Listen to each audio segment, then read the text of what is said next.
తీగ కొంతకాలం పచ్చగానే ఉంటుంది, అవునా? చెట్టు నుంచి కొమ్మను నరికి పక్కన వేస్తే దాదాపు నా అంచనా ప్రకారం ఒక పూటంతా పచ్చగానే ఉంటుంది, బతికున్నట్టే ఉంటుంది. దాదాపు పూట కంటే ఎక్కువే, సుమారు 20 గంటల పైచిలుకు అది పచ్చగా ఉంటుంది, బతికున్నట్టే ఉంటుంది. కానీ అది చెట్టు నుంచి నరకబడిన కొమ్మ. అలాగే కాండం నుంచి తొలగించబడిన తీగ కూడా ఒక పూటకు పైచిలుకు పచ్చగానే ఉంటుంది. అంత మాత్రాన అది బతికున్నట్టు కాదు. దానికి కాండం నుంచి సరఫరా అయ్యే జీవం తొలగించబడింది. దానిలో ఉన్న పచ్చదనం తాత్కాలికమే, తర్వాత క్రమక్రమంగా అది ఎండిపోవటమే జరుగుతుంది. దాని స్థితిని అది కోల్పోయింది. ఆధ్యాత్మిక జీవనయానంలో కొన్నిసార్లు ఇలాంటి అనుభవాలే కలుగుతాయి. మనం భక్తిలోనే ఉన్నాము, దేవునితో అనుసంధానం అయ్యే ఉన్నాము అని మనం అనుకుని నడుస్తుంటాం. కానీ పరిశీలించి చూసినప్పుడు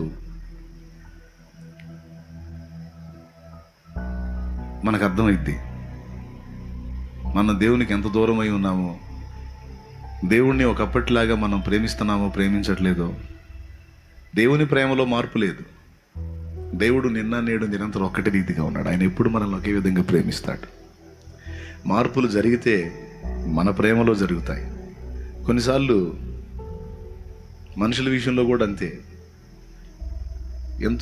ఎంతో ప్రేమ ఒలకపోస్తాం, కొన్నిసార్లు విరక్తిగా ప్రవర్తిస్తాం. కానీ దేవుని విషయంలో అలాంటి మార్పులు రాకూడదు. కానీ చిత్రం, దేవుని విషయంలో కూడా అలానే జరిగింది. కొన్నిసార్లు బాగా డీప్గా దేవునితో ఉంటాం, కొన్నిసార్లు ఏదో నామకార్థంగా ఉండి ఏదో డ్రైగా ఉన్నట్టుంటుంది మన భక్తి. మనకు అర్థమైపోయింది. నాకు ఈ పరిశీలన ఉంటుంది. నేను ఇట్లా ఆలోచించుకుంటాను, ఎలా ఉన్నాను నేను, దేవునితో సామీప్యాన్ని ఎలా అనుభవిస్తున్నాను నేను, నా ప్రారంభపు భక్తికి విధేయతకి ప్రస్తుతానికి ఏమైనా మార్పులు వచ్చినాయా అని అప్పుడప్పుడు పరిశీలించుకుంటాను. వెలిచూపులకి చూసే వాళ్ళకి చాలా ఆకర్షణీయంగా ఉంది నా పరిచర్య పరిస్థితి అంతా. గతంలో నాకు ఈ ప్రశ్న వచ్చినప్పుడు రాత్రింబగళ్ళు ఆ పని ఈ పని, ఆ పరిచర్య ఈ పరిచర్య అని దేవుని కోసమే పని చేస్తున్నట్టున్నాను, కానీ దేవునికి చాలా దూరమైనట్టుగా అనిపించింది. అందుకే అన్నీ పక్కన పెట్టేసి దేవుని పాదాల దగ్గరికి వెళ్ళాను. పాదాల దగ్గరికి వెళ్ళి దేవునితో చెప్పుకున్న మాటలే ఈ పాట. నేను నీ పనే చేస్తున్నట్టున్నాను, రాత్రింబగళ్ళు నీ పనిలోనే ప్రయాసపడుతున్నట్టున్నాను, కానీ మొత్తానికి ఏదో కోల్పోయాను దేవా నేను. అదేంటంటే నీ సన్నిధి. నేను ఎన్ని పనులు చేసినా ముందు నీతో సహవాసంలో రాజీ పడకూడదు. నీతో సహవాసంలో నీ సన్నిధిని అనుభవించుటలో నేను వెలితి కాకూడదు. కానీ అలా వెలితి అయ్యాను. నీ సమయాన్ని కూడా తీసుకెళ్ళి మనుషులకి ఇచ్చేశాను. నీతో నా అనుబంధం అంత తాజాదనంగా లేదు, అదంతా పొడిబారినట్టు డ్రైగా ఉంది ప్రభువా అని దేవునితో చెప్పుకున్నాను. క్రీస్తునందున్న ప్రతి ఒక్కరికి ఇలాంటి ఆత్మీయ పరిశీలన కావాలి. మనం ఎందుకు భక్తి చేస్తున్నాం? దేవుణ్ణి జస్ట్ అవసరాలకు వాడుకోవడానికా, లేకపోతే దేవుడు మనకు అన్నిటికంటే ఎక్కువ ప్రీతి పాత్రుడని భక్తి చేస్తున్నావా? మన భక్తి వెనుకున్న ఆంతర్యం ఏంటి? జస్ట్ యూజ్ అండ్ త్రోనా? వాడుకుని వదిలేయడానికా? అవసరాలకి జస్ట్ ఏటీఎం కార్డు లాగా దేవుణ్ణి వాడుకొని పక్కన పెట్టడానికా? లేకపోతే దేవుణ్ణి ప్రేమించా? ఏం ఆశించి మనం చర్చకు వస్తాం? సమస్యలకు పరిష్కారాన్ని ఆశించా? అట్లయితే అదంతా యూజ్ అండ్ త్రో, వాడుకుని వదిలేసే రకం. అంటే దేవుడు నీకు జస్ట్ అవసరాలు తీర్చేటువంటి ఒక యంత్రంలాగా అనిపిస్తున్నాడా? జస్ట్ వాడుకొని వదిలేయడానికి ఒక యంత్రం ఆ దేవుడు కాదు. దేవుడు మనసున్నవాడు. దేవుడు మనకంటే ఎక్కువ హృదయం కలిగినవాడు. దేవుడు ఆత్మీయుడు. దేవుడు తండ్రి. దేవుడు స్నేహితుడు. దేవుడు ప్రాణప్రియుడు. ఏం ఆశించి మనం చర్చికి వస్తాం? ఆయన ఆశించి నేను వస్తానన్నా.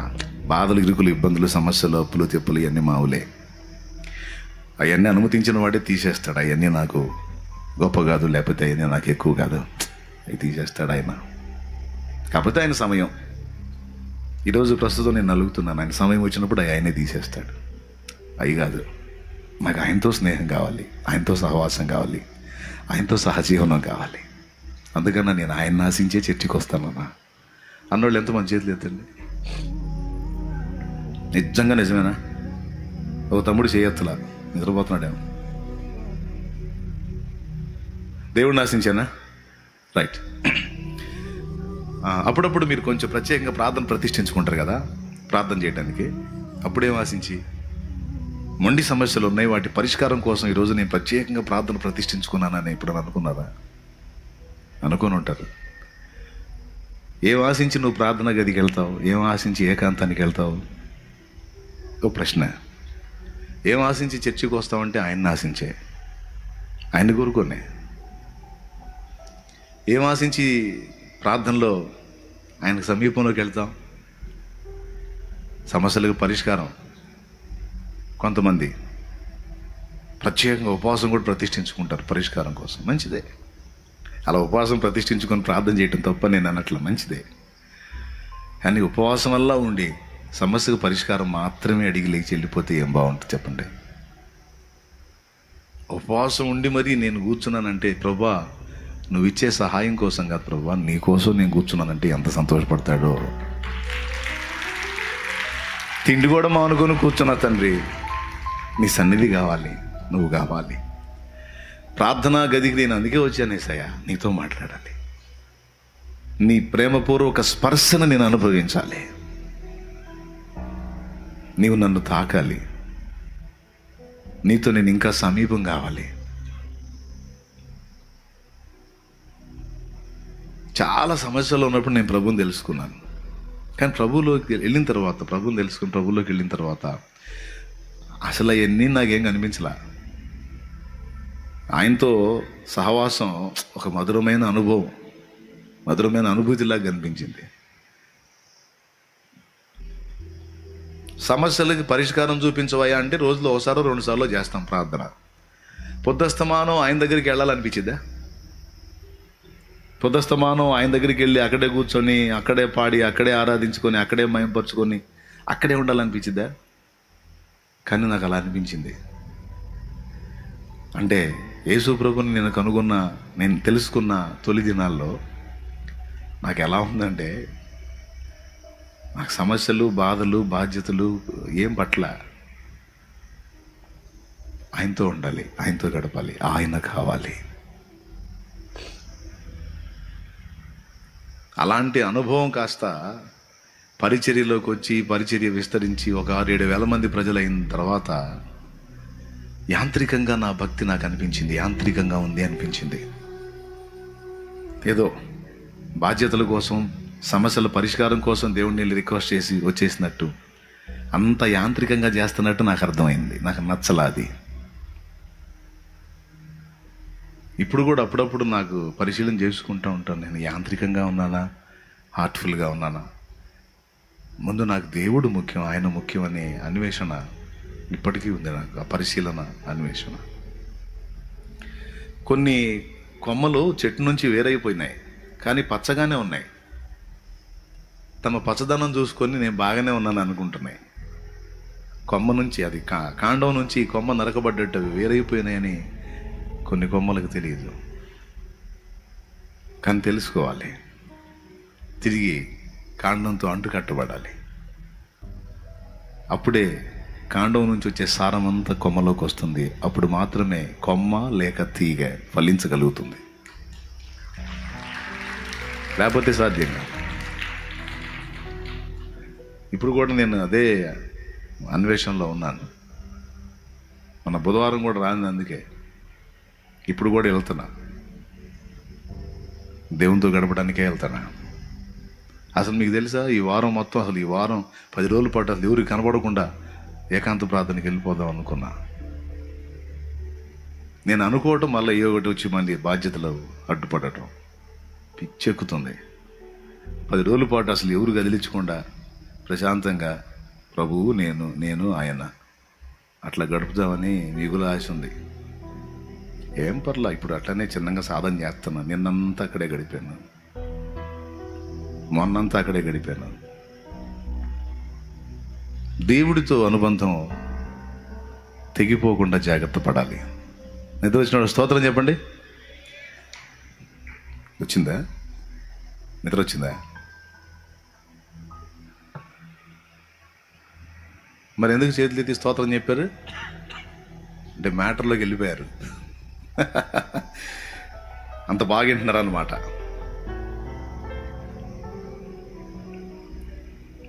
నాకు ముందు నేను దేవుడితో ఎలా ఉన్నాను అనేది చాలా ప్రాముఖ్యం అండి.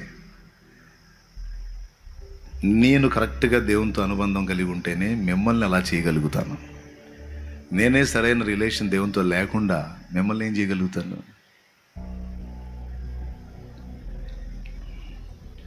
అందుకే ఈరోజు శుక్రవారం ఎట్టి పరిస్థితుల్లో ఉండాలి అని అనుకున్నా దేవునితో ఒప్పందం చేసుకుని నిన్ను స్తుతించుకొని పాడుకొని జంప్ అవుతా దేవా అని అక్కడికి వస్తాను నేను.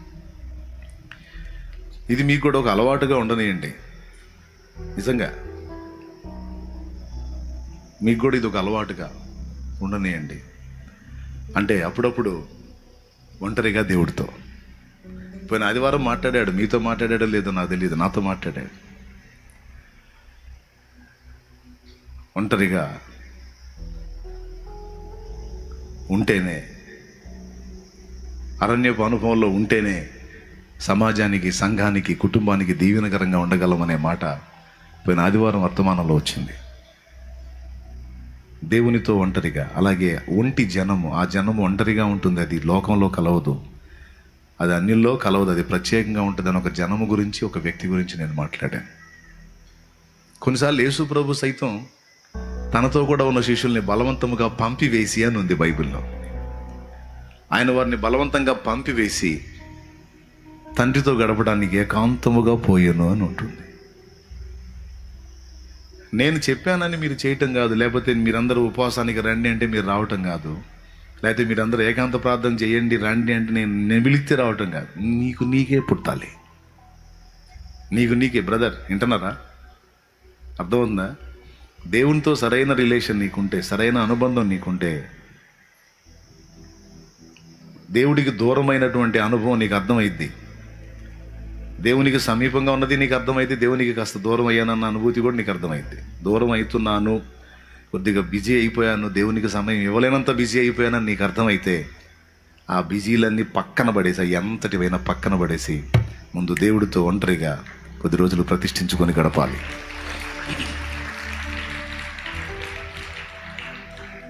దేవునికి అందుబాటులోకి వెళ్ళి ముందు ఆయన సమీపంలో ఉండాలి. నేను ఎలా ఉన్నానో నాకు చెప్పయ్యా అని అడగాలి. నా స్థితి ఏంటో, నేను నీకు తృప్తికరంగానే ఉన్నానా, నేను అభ్యంతరకరంగా ఉన్నానా, నాకు అర్థం కావట్లేదు, బాగానే ఉన్నాను అనుకుంటున్నాను, నా కళ్ళు తిరుగుతండి, నా కళ్ళు వెలిగించని ప్రార్థించాలి. కొన్నిసార్లు మన హృదయం మనల్ని మోసం చేసిద్ది తమ్ముడు, చెల్లి, మన హృదయమే మనల్ని మోసం చేసిద్ది. ఇర్మియా గ్రంథం 17లో హృదయం అన్నిటికంటే మోసకరమైంది అని రాస్తుంది. తప్పుడు జడ్జిమెంట్ ఇచ్చింది మన హృదయం మనకి. మనం ఉండాల్సిన పరిస్థితిలో లేకపోయినా బాగానే ఉన్నాం అనిపిస్తుంది. బైబిల్లో పరిసయ్యులను చూడండి. అప్పట్లో మహాభక్తులని పేరుగాంచారు. వాళ్ళ నిష్ఠ, వాళ్ళ నియమం అబ్బో మామూలుగా ఉండదు. అసలు వాళ్ళు వస్తుంటే జనం పెద్ద రెస్పెక్ట్ ఇచ్చేవాళ్ళు, ప్రత్యేకమైన గౌరవం ఇచ్చేవాళ్ళు వాళ్ళకి, భక్తులని. కానీ యేసు ప్రభు వాళ్ళని భయంకరంగా నిరసించాడు. వాళ్ళ భక్తిని ఆయన అంగీకరించలేదు, వాళ్ళని దుయ్యబట్టాడు, వాళ్ళ ప్రవర్తనని ఎండగట్టాడు. ఎందుకంటే వాళ్ళు చేస్తారు, చాలా దశమ భాగం తీస్తారట. పుదీనాలోను, సదాపలోను, సోపులోను వాళ్ళు 10వ భాగం తీస్తారు. వారానికి కనీసం 2 సార్లు ఫాస్టింగ్ ఉంటారు. వాళ్ళు చేతులు కడుక్కోకుండా భోజనం చేయరు. వాళ్ళు రోజు కనీసం 3 నుంచి 5 సార్లు ప్రార్థన చేస్తారు. బా, అసలు వాళ్ళని చూస్తే అమ్మ మనం ఉండలేవురా నాయన ఇలాగా అనిపిస్తుంది. కానీ యేసు ప్రభుకు నచ్చలా వాళ్ళు. ఇదే నేను రోజుకి 5 సార్లు ప్రార్థన చేయటం, వారానికి 2 సార్లు ఫాస్టింగ్ ఉండటం, దశంభాగం తీయటం, ప్రతి పార్ట్ పర్ఫెక్ట్గా చేసేవాళ్ళు ఎందుకు నచ్చలా? ఎందుకు నచ్చలేదంటే వాళ్ళు చేసినవన్నీ చేశారు, కానీ అవన్నీ ఆచారంగా చేశారు. ఆత్మను తొలగించుకున్నారు. దేవుణ్ణి హృదయపూర్వకంగా ప్రేమించి దేవునికి అన్ని విషయాల్లో సంపూర్ణ విధేయత చూపిన వారు కాదు. ఆచారాలు పెట్టుకొని ఆ ఆచారాలు ఫాలో అవుతూ, ఆచారాలని ఫాలో అవుతూ అదే భక్తి అనుకున్నారు. దేవుని ముందు ఎలా ఉండాలో, దేవుని ముందు మన దీనస్థితి, హృదయ స్థితి ఎలా ఉండాలో వాళ్ళు గుర్తుపట్టలే. ఎందుకు? వాళ్ళ హృదయం వాళ్ళని మోసం చేసింది. వాళ్ళు ఉండకూడని స్థితిలో ఉన్నారు. అవన్నీ అవసరమే, ఫాస్టింగ్ ఉండటం అవసరమే, ప్రార్థన చేయటం అవసరమే, దేవుని పనికి రాబడిలో నుండి కొంత తోడ్పాటు అందించటం వాస్తవమే, అవన్నీ అవసరమే. కానీ వాటన్నిటితో పాటు దేవుని ముందు దీన మనసు కలిగి ప్రవర్తించడం కూడా అవసరం అన్న సంగతి వాళ్ళు గుర్తుపట్ల. యేసుప్రభు ఒక ఉపమానం చెప్పాడు పరిసయ్యుడి గురించి, సుంకరి గురించి. పరిసయ్యుడు ఒకడు దేవాలయంలోనికి పోయి దేవాలయంలో ప్రార్థన చేస్తున్నాడట. ఏమని? దేవా, నేను ఆ సుంకరుల్లాగా వేశ్యల్లాగా ఉండనందుకు నీకు స్తోత్రం. వాళ్ళలాగా నేను ఎట్టబడితే అట్టు ఉండను. నేను వారానికి 2 సార్లు ఫాస్టింగ్ ఉంటాను. నేను రోజుకి 5 సార్లు ప్రార్థన చేస్తాను. నేను వారిలాగా ప్రార్థన చేయకుండా ఉండను, వారిలాగా నేను అపవిత్రంగా ఉండను. దేవా, నేను ఇంత భక్తుడిని అంత భక్తుడిని అని ఎన్ని ఏకరో పెడుతున్నాడు తన భక్తి. కానీ దేవాలయం వెలపట సుంకర కూడా వచ్చాడు. సుంకరి వాడు దేవుని కోసమే వచ్చాడు. పరిసయ్యుడు దేవుని సన్నిధిలో, దేవుని మందిరంలోకి ధైర్యంగా వెళ్ళిపోయి, మందిరం లోపలికి వెళ్ళిపోయి ప్రార్థన చేస్తున్నాడు ఇప్పుడు నేను చెప్పినట్టు. కానీ సుంకరి కూడా దేవుణ్ణి వెతుకడానికి వచ్చాడు. కానీ దేవాలయంలోకి వెళ్ళలా. దేవాలయం వెలపట నిలబడ్డాడు. నిలబడి ఏడుస్తున్నాడు, రొమ్ము కొట్టుకుంటున్నాడు. ఏమంటున్నాడు తెలుసా? దేవా, నేను పాపిని అంటున్నాడు. నీ వైపు చూడటానికి కూడా నాకు అర్హత లేదు అంటున్నాడు. నీ పరిశుద్ధ ఆలయంలోకి అడుగు పెట్టడానికి నాకు యోగ్యత లేదు.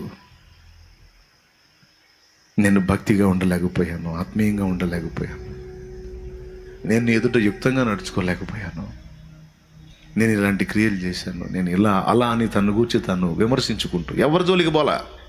కానీ లోపల పరిసయ్యుడు సుంకర్లాగా నేను ఉండనందుకు నీకు స్తోత్రం, వేశ్యలాగా నేను ఉండనందుకు నీకు స్తోత్రం, వాళ్ళలాగా నేను అట్లా ఉండను, ఎట్లా ఉండను, దేవా నేను ఇలా ఉన్నాను అలా ఉన్నానని అవతలోడిని డిమోట్ చేసి తను ప్రమోట్ చేసుకుంటున్నాడు దేవుని ముందు.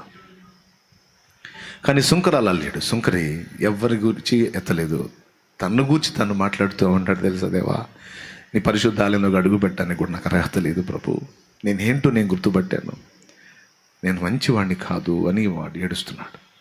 ఆకాశం వైపు కళ్ళెత్తడానికి కూడా ధైర్యం చాలేదట. చూడండి, ఈ మాటలు వింటంటేనే మీకు ఎవరి పట్ల మమత కలిగించి చెప్పండి. మీకు ఎవరి పట్ల మమత, మనుషులుగా మీకు ఎవరి పట్ల మమత కలిగించి చెప్పండి. సుంకర్ని ఆమోదిస్తారా మీరు, లేకపోతే పరిసయ్యుడిని ఆమోదిస్తారా? ఎవరిని ఆమోదిస్తారు? సుంకర్నేనా? సుంకర్లు మంచోళ్ళు కాదే, అయితుండొచ్చు. కానీ దేవుని ముందుకు వెళ్ళినప్పుడు వాళ్ళు తమను తాము విమర్శించుకొని, తామేంటో దేవుని ముందు చెప్పుకొని, తమ స్థితిని, తమ నిజస్థితిని తాము గుర్తుపట్టారు. కానీ పరిసయ్యుడు అట్లా కాదు. నేను భక్తిలో ఉన్నాను, దేవునితోనే ఉన్నాను, నేను అలా ఉన్నాను, ఇలా ఉన్నాను, నేను రోజు ప్రార్థన చేసుకుంటున్నాను, నేను అట్టున్నాను ఎట్టున్నానని తను తన నిజస్థితిని తను గుర్తుపట్ల. అరే ఇవన్నీ చేస్తున్నాను ఓకే, కానీ వీటిని బట్టి దేవుని ముందు నేను అతిశయపడకూడదు, దేవుని ముందు నేను దీన మనసు కలిగి ఉండాలి. నేను ఎంత నీతి నియమాలను, ఇష్ట నియమాలు కలిగినప్పటికీ నీ దేవుడు నా నీతిని బట్టి కాదు, ఆయన కృపను బట్టి నన్ను ఆమోదిస్తాడు. దేవా, నీ దాసుడను ప్రభు, నేను యోగ్యుడను కాదు అని వీడు కూడా అంటే ఎంత బాగుండు. కానీ పరిసయ్యుడు అలా అనలేదు. ఇప్పుడు ఏమర్థం అవుతుంది? ఎవరి హృదయం ఎవరిని మోసం చేసింది చెప్పండి? పరిసయ్యుడి హృదయం మోసం చేసింది. కానీ వాడు ఏమనుకుంటున్నాడు, నేను పచ్చగానే ఉన్నాను అనుకుంటున్నాడు. చెట్టు నుంచి కొమ్మ వేరుపరచబడింది, కానీ నేను పచ్చగానే ఉన్నాను అనుకుంటుంది కొమ్మ, కానీ చచ్చిన స్థితికి వెళ్ళిపోతుందని దానికి అర్థం కాలేదు. ఇలాగా పరిసయ్య భక్తిలోకి వెళ్లకుండా మనల్ని మనం శబాష్ అనుకోకుండా జాగ్రత్త పడాలి. చాలా కీలకమైన మాట, నీకు బాగా ఉపయోగపడుతుందని చెప్తున్నాను. ఈ శుక్రవారం వేళ నన్ను నేను అలా పరిశీలించుకోవడానికి ఇష్టపడుతున్నాను, మిమ్మల్ని మీరు అలా పరిశీలించుకోవడానికి ఇష్టపడండి. మిమ్మల్ని మీరు జాగ్రత్త పడండి. శుక్రవారం వేళ ఉపవాసం ఉండి భక్తిగా దేవుని పాదాల దగ్గరికి వస్తారు కనుక పొద్దున్నే లేచి ప్రార్థన చేస్తున్నందున, లేకపోతే క్రమంగా చర్చికి వెళ్తున్నందున, లేకపోతే రావుల్లో దశభాగం తీస్తున్నందున, ఇతరుల కంటే నీతిగా ఉన్నందున ఇతరుల మీద అతిశయపడద్దు.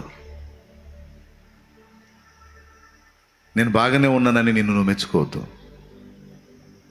నువ్వు ఎలా ఉన్నావో దేవుని ముందుకు వెళ్తే నీకు చెప్తాడు, ఎక్కడెక్కడ లోపాలు ఉన్నాయో చెప్తాడు. అందుకే కొన్నిసార్లు అచ్చంగా పరిశీలన కోసమే వెళ్ళాలి దేవుని ముందుకి. నేను ఎలా ఉన్నానో చూడు, నా లోపాలు నాకు చెప్పు అని పోయి కూర్చోవాలి. నేను దిద్దుకుంటాను దేవా అని కూర్చోవాలి. దేవునికి మహిమ కలుగును గాక. ఏమంటారు, అవసరమా అనవసరమా? అంతే. ఇంతమందికి చెప్పే నాకు నేను చెప్పుకోపోతే ఎట్టా, నాకు నేను బోధించుకోపోతే ఎట్టా, నన్ను నేను హెచ్చరించుకోపోతే ఎట్లా? నాకు నేను బోధించుకొని, నన్ను నేను విమర్శించుకొని హెచ్చరిక చేసుకోవడం ఎలా సాధన చేసుకున్నానో, మీరు కూడా అలా నేర్చుకోమని మిమ్మల్ని పిలుస్తున్నాను. ఎవరో నిన్ను ప్రేరేపించాల్సిన అవసరంలా. నువ్వు నిజంగా భక్తిపరుడు అయితే, నువ్వు నిజంగా దేవుని సంబంధి అయితే, నువ్వు భక్తిపరురాలు అయితే, ఎవరో నీకు చెప్పిన దాకా నువ్వు ఆగొద్దు. అప్పుడప్పుడు కొద్ది సమయం కేటాయించి దేవుని ముందు వెళ్ళి కూర్చొని, దేవా నీ ఎదుట నేను ఎలా ఉన్నాను? క్రమంగానే ఉన్నానా? నా ఆత్మీయత నీకు సంతృప్తికరంగానే ఉందా? నీకు నచ్చినట్టుగానే నేను ఉన్నానా? నేను ఎలా ఉన్నాను? నా భక్తి, నా పరిచర్య, నా సేవ నీకు తృప్తికరంగానే ఉందా? నా ఆత్మీయత నీకు ఇంపైన సువాసనలాగానే ఉందా? లేకపోతే కాండం నుండి వేరైన తీగలాగా నేను తెగిపోయిన స్థితిలో ఉన్నానా? ఎండిపోయిన స్థితిలో ఉన్నానా? నేను ఎలా ఉన్నాను? నాకు చెప్పు అని దేవుని పాదాలు పట్టుకోవటం భక్తిపరులందరికీ ఎట్టి పరిస్థితుల్లో అవసరం. నిజంగా దేవుని ప్రేమించే వాళ్ళకి ఖచ్చితంగా ఈ అన్వేషణ ఉంటుంది. భక్తిలో కొంచెం డ్రైనెస్ కనపడిందంటే తట్టుకోలేరు.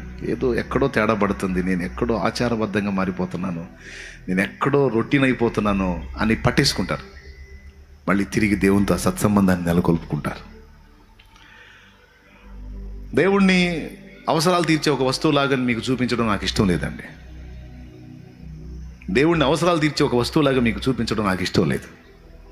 దేవుడు మంచి స్నేహితుడు, బెస్ట్ ఫ్రెండ్. దేవుడు మంచి ఆత్మీయుడు. దేవుడు మన కన్న తండ్రి. దేవుడు మన తల్లి కూడా, మన తండ్రి కూడా. దేవుడు మన ఆప్తుడు, అంతరంగికుడు, మనం స్నేహం చేయదగిన వ్యక్తి దేవుడు. దేవుడిని మీకు అలా పరిచయం చేయాలని నాకు ఇష్టం. దేవుడిని మీకు అలా పరిచయం చేయాలని నాకు ఇష్టం. దేవుడు అన్నిటికంటే, అందరికంటే ఎక్కువ. జస్ట్ అవసరాలు తీర్చే రోబో కాదు దేవుడు, లేకపోతే ఏటీఎం కార్డు, అంతకన్నా కాదు. దేవుడు ఒక నిర్జీవ వస్తువుగా, దేవుడు సజీవుడు, దేవుడు మనసున్నవాడు. ఇంకా చెప్పాలంటే మన స్నేహాన్ని 100కు 100% కోరుకుంటున్నవాడు దేవుడు. మనతో సహజీవనాన్ని ఇష్టపడుతున్నవాడు దేవుడు. అందుకోసమే అసలు మనల్ని చేశాడంట. తన కుమారుని సహవాసమునకు మిమ్మల్ని పిలిచిన దేవుడు అనుంది. తన కుమారుడితో సహవసించాలట. కొన్నిసార్లు దేవుడు ఒక యంత్రంలాగా పరిచయం అవుతాడు మనకి. అది డేంజర్. యంత్రం, ఇప్పుడు ఏటీఎం కార్డు తీసుకొని దానిలోకి వెళ్తాం, డబ్బులు డ్రా చేసుకుంటాం, వచ్చేస్తాం, అంతవరకు. ఇంకా దాంతో ఏమన్నా మనం మాట్లాడతావా? ఇప్పుడు ఏటీఎం బూత్ ఉంటుంది కదండి, అది దానిలోకి వెళ్ళి దాంతో ఏమన్నా మనం ఫ్రెండ్షిప్ చేస్తామా? అది నిర్జీవ వస్తువు. అది బ్యాంకు వాళ్ళు డబ్బులు పెడతారు, మన కార్డు తీసుకొని మనకి ఎంతకాలంతో డ్రా చేసుకుంటాం అంతవరకు. కానీ దేవుడు అలా కాదే. వచ్చి అయ్యా యేసు ప్రభువా నాకు ఈ సమస్యలు ఉన్నాయి, ఈ బాధలు ఉన్నాయి, ఈ అప్పులు ఉన్నాయి, ఈ రోగాలు ఉన్నాయి, ఈ పరిస్థితులు విషమంగా ఉన్నాయి, ఈ ప్రాబ్లం ఉంది తండ్రి, దయచేసి నాకు సాయం చేయి ప్రభువా అని చెప్పి అంతవరకు అడుక్కొని వెళ్ళిపోవడానికి ఇంకేం లేదా? అంతేనా? అదేనా దేవుడు? అంతవరకే అడిగి కాసేపు ఏదో ఇదిగో నేను నీకు సపోర్ట్లు కొడుతున్నా దేవా, వాళ్ళతో పాటు కలిసి పాట పాడుతుంది, ఇవన్నీ తీసుకొని నువ్వు నాకు కొంచెం లైన్ చేయి తండ్రి, అంతేనా? అసలు దేవుడితో నువ్వు ఒంటరిగా మాట్లాడుకునే అనుభవం నీకుందా? ఆ దేవుడితో సింగిల్గా కూర్చునే అనుభవం నీకుందా? దేవుడితో ఫ్రెండ్షిప్ చేసిన అనుభవం నీకుందా? దేవుడిని ఒక యంత్రంలా ట్రీట్ చేస్తున్నావా, లేకపోతే ఆయన ఒక వ్యక్తి అని గుర్తించావా? అది కూడా మామూలు మనిషి కాదు, మనసున్న వ్యక్తి, మంచి సహృదయుడైన వ్యక్తి. అందుకే కొన్నిసార్లు ఏదో యంత్రంలాగా ట్రీట్ చేస్తుంటే సిగ్గు అనిపించింది, నాకు బాధ అనిపించింది, ఇది కరెక్ట్ కాదు దేవా అనుకొని కూర్చుంటప్పుడు. ఇంత పరిచర్య వదిలిపెట్టట్టు పోతే ఎట్రా అబ్బాయి అంటే కాదు, ఇంత పరిచర్య వదిలిపెట్టట్టు పోతే ఎట్రా అంటే అట్ట వాబట్టే ఇంత పరిచర్య, లేకపోతే ఎట్ట కుదిరిద్ది? నన్ను అడుగుము జనములను నీకు సొత్తుగాను, భూమిని దిగంతముల వరకు నీకు స్వాస్థ్యంగాని ఇస్తానన్నాడు. ఏంటి నీ కంగారు ఏంది? ఏంది నీ తపన ఏంది? ఏంది హడావుడు ఏంది? ఏ వస్తున్నావు పరిగెత్తుతున్నావు మనిషి ఏంది? అసలు ఏంది నీ స్వాప్ ఏంది అంటాడు. ఏం కావాలి నీకు? కూర్చో, ముందు ప్రశాంతం కూర్చో, నా దగ్గర కూర్చో. పరిగెత్తే పనిలోనే ఉన్నావు. ఒరే మనిషి ఊరకు తపన తపన తపన పడుతున్నావు ఏంటి? కూర్చో. ఏంటి నీ బాధ ఏంది? చూడు, ఆయన చేయలేనిది ఏది లేదు. ఏందిరా పొద్దున్న లేచిన కానీ సాయంత్రం దాకా పరిగెత్తానే ఉన్నావు ఏంటంటే, ప్రభా ఆత్మలు ప్రభా, ఆత్మలు ప్రభా. ఓరే ఆత్మలో కూర్చోరా, ఆ ఆత్మలను రక్షించడానికి కావాల్సిన బలం నేనే ఇస్తాను, ఆ ఆత్మల్ని కూడా నీకు నేనే ఇస్తాను. రా కూర్చోరా, కాస్త మాట్లాడరా, కాస్త కూర్చోరా, కాస్త ఫ్రెండ్షిప్ చేయరా. ఏందిరా పరిగెత్తుతున్నావు? ఎట్టయితే ఎట్రా. లేవా ఆయన దగ్గర? అన్నీ లేవా? ఉన్నాయి కాబట్టి కూర్చొని భజన చేద్దామా? నో, అవన్నీ ఇచ్చినా ఇవ్వకపోయినా ఆయన మనకిష్టం, ఆయన మన నమ్మకం, ఆయన విశ్వసనీయుడు, ఆయన విశ్వసనీయత గొప్పది. నాకు ఇవ్వు, నాకు అది చెయ్యి, నాకు ఇది చెయ్యి కాదు. నువ్వు దేవుని ముందు కూర్చొని నాకు ఎప్పుడు ఏది అవసరమో నీకు తెలుసు. ఇప్పుడు కూడా కొన్ని అవసరాలు ఉన్నాయి, అవి తీర్చాలన్న సంగతి కూడా నీకు తెలుసు. అయినా నువ్వు మౌనంగా ఉన్నావంటే దాని వెనక ఏదో ఆంతర్యం ఉందని నాకు తెలుసు. నీకు స్తోత్రం. నువ్వు ఇచ్చినా ఇవ్వకపోయినా వాటి కోసం అయితే రాలా, నేను నీ కోసం వచ్చా, నీతో గడపాలని వచ్చా, నీతో స్నేహం కోసం వచ్చా. దేవా నువ్వంటే నాకు ఇష్టమని వచ్చా, అంతే. ఇలాంటి మమత దేవుని ఎడల కనపరిచి దేవునితో మనం అలాంటి అనుభవాన్ని కలిగి ఉంటే ఎంత బాగుండు. కానీ ఏం చేద్దాం, వాడుక వస్తువులాగా అయిపోయాడు దేవుడు. కొంతమందికి అంతే అయిపోయాడు, వాడుక వస్తువు. నేను చెప్పింది అర్థమవుతుందా మీకు? ఎంతమందికి అర్థమైంది? నేను ఫ్రీగా మాట్లాడుతున్నాను, చాలా క్లియర్గా మాట్లాడుతున్నాను.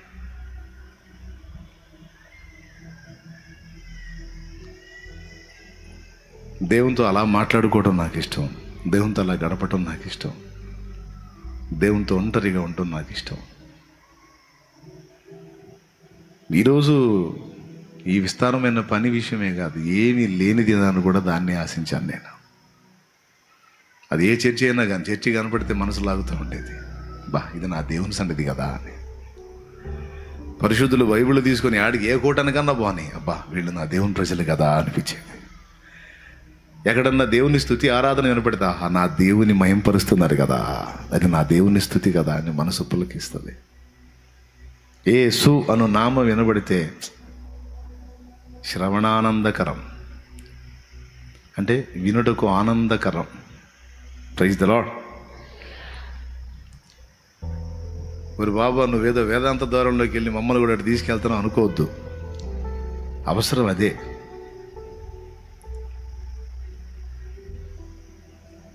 కాలాలు మారిపోతున్నా, నీకు చేరువ కాలేకున్నా, నా సమీపానను నిలుచున్నా, నిన్ను చేరలేకపోతున్నా. యేసు నీ కోసం వెదికే నా ప్రాణం, నా తండ్రి నీ కోసం ఏనారాటం. నాకు ఈ అప్పులు తీర్చకపోతే నేను బతకను యేసయ్యా, నాకు ఈ రోగం తగ్గించకపోతే నేను బతకను, నాకు ఈ సమస్య తీర్చకపోతే నేను బతకను, నాకు ఈ కష్టాలు తొలగించకపోతే నేను బతకను అన్నది కాదు డైలాగ్ అక్కడ. నీవే చేరకుంటే, నన్ను చేరదీయకుంటే, నీవే పలుకకుంటే, నన్ను పలుకరించకుంటే, కడువేదనతో ఉంటాను, కథలా ముగిసిపోతాను. ముగిసిన కథ అయిపోద్ది నా జీవితం. నువ్వు నన్ను స్పర్శించకపోతే, నువ్వు నాతో మాట్లాడకపోతే, నువ్వు చేరకపోతే, నన్ను చేరదీయకపోతే, పలకరించకపోతే, నన్ను స్పర్శించకపోతే నేనేమైపోతానో నాకు అర్థం కావట్లేదు దేవా. అన్నంత ఆకలి. ఇదేదో దేవుడి దగ్గర పొందుకుందామని కాదు, ఆశించి ఏదో ఇదేదో ఆయన కోసం.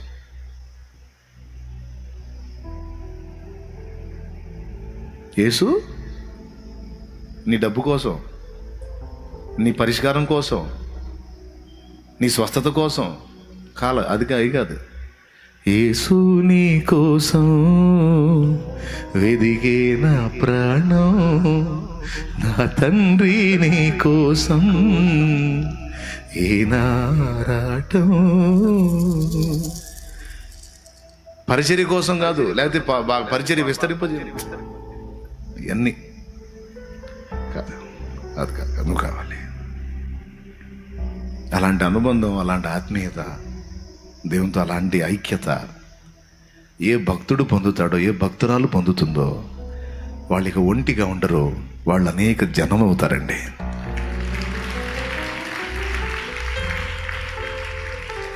ఎందుకు అనేక జనం అవుతారంటే కాండములో నిలిచి ఉన్న తీగే ఫలిస్తుంది. ద్రాక్ష చెట్టు ఎప్పుడన్నా చూసారా మీరు? ఎంతమంది చూసారు? చేతులు ఎత్తండి. ద్రాక్ష చెట్టు అటు ఫోటో కూడా వేయొచ్చు. ద్రాక్ష చెట్టు పెద్ద సమస్య ఏం కాదు.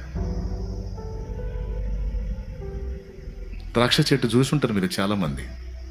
ఈ మధ్య మన దగ్గర కూడా అమ్ముతున్నారు. నాటారా? మీ ఇళ్ళలో నాటారా?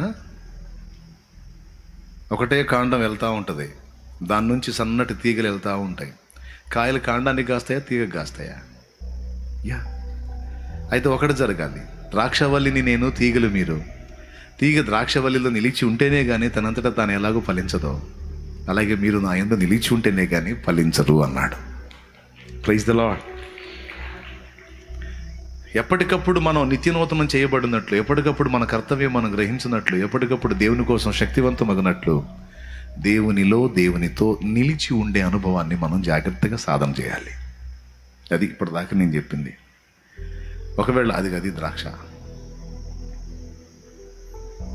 అదిగో మధ్యలో కాండం ఒకటి, పెద్ద కాండం ఒకటి కనపడుతుంది చూడండి మధ్యలో సన్నగా, అది కాండం అండి. దాని నుంచి వచ్చినటువంటి తీగలు ఇవన్నీ పందిరిలాగా అల్లుకున్నాయి చూడండి, అవన్నీ తీగలు. మధ్యలోది కాండం, అది కాండం. ఇప్పుడు కాండానికి కాయలు లేవు, కాండం నుంచి శక్తి పొందుకొని తీగలు ఫలాలిస్తున్నాయి చూడండి. ఒక్కొక్క తీగ గుత్తులు గుత్తులుగా కాసింది. అట్లాగే ప్రభువుతో అనుసంధానమైన మనం ఇక వద్దన్నా ఫలించకుండా ఉండలేం. ప్రభువుతో అంటుకట్టబడిన మనం, ప్రభుతో ఐక్యపరచబడిన మన నుంచి ఫలాలు వద్దన్నా వస్తాయి. అంతే.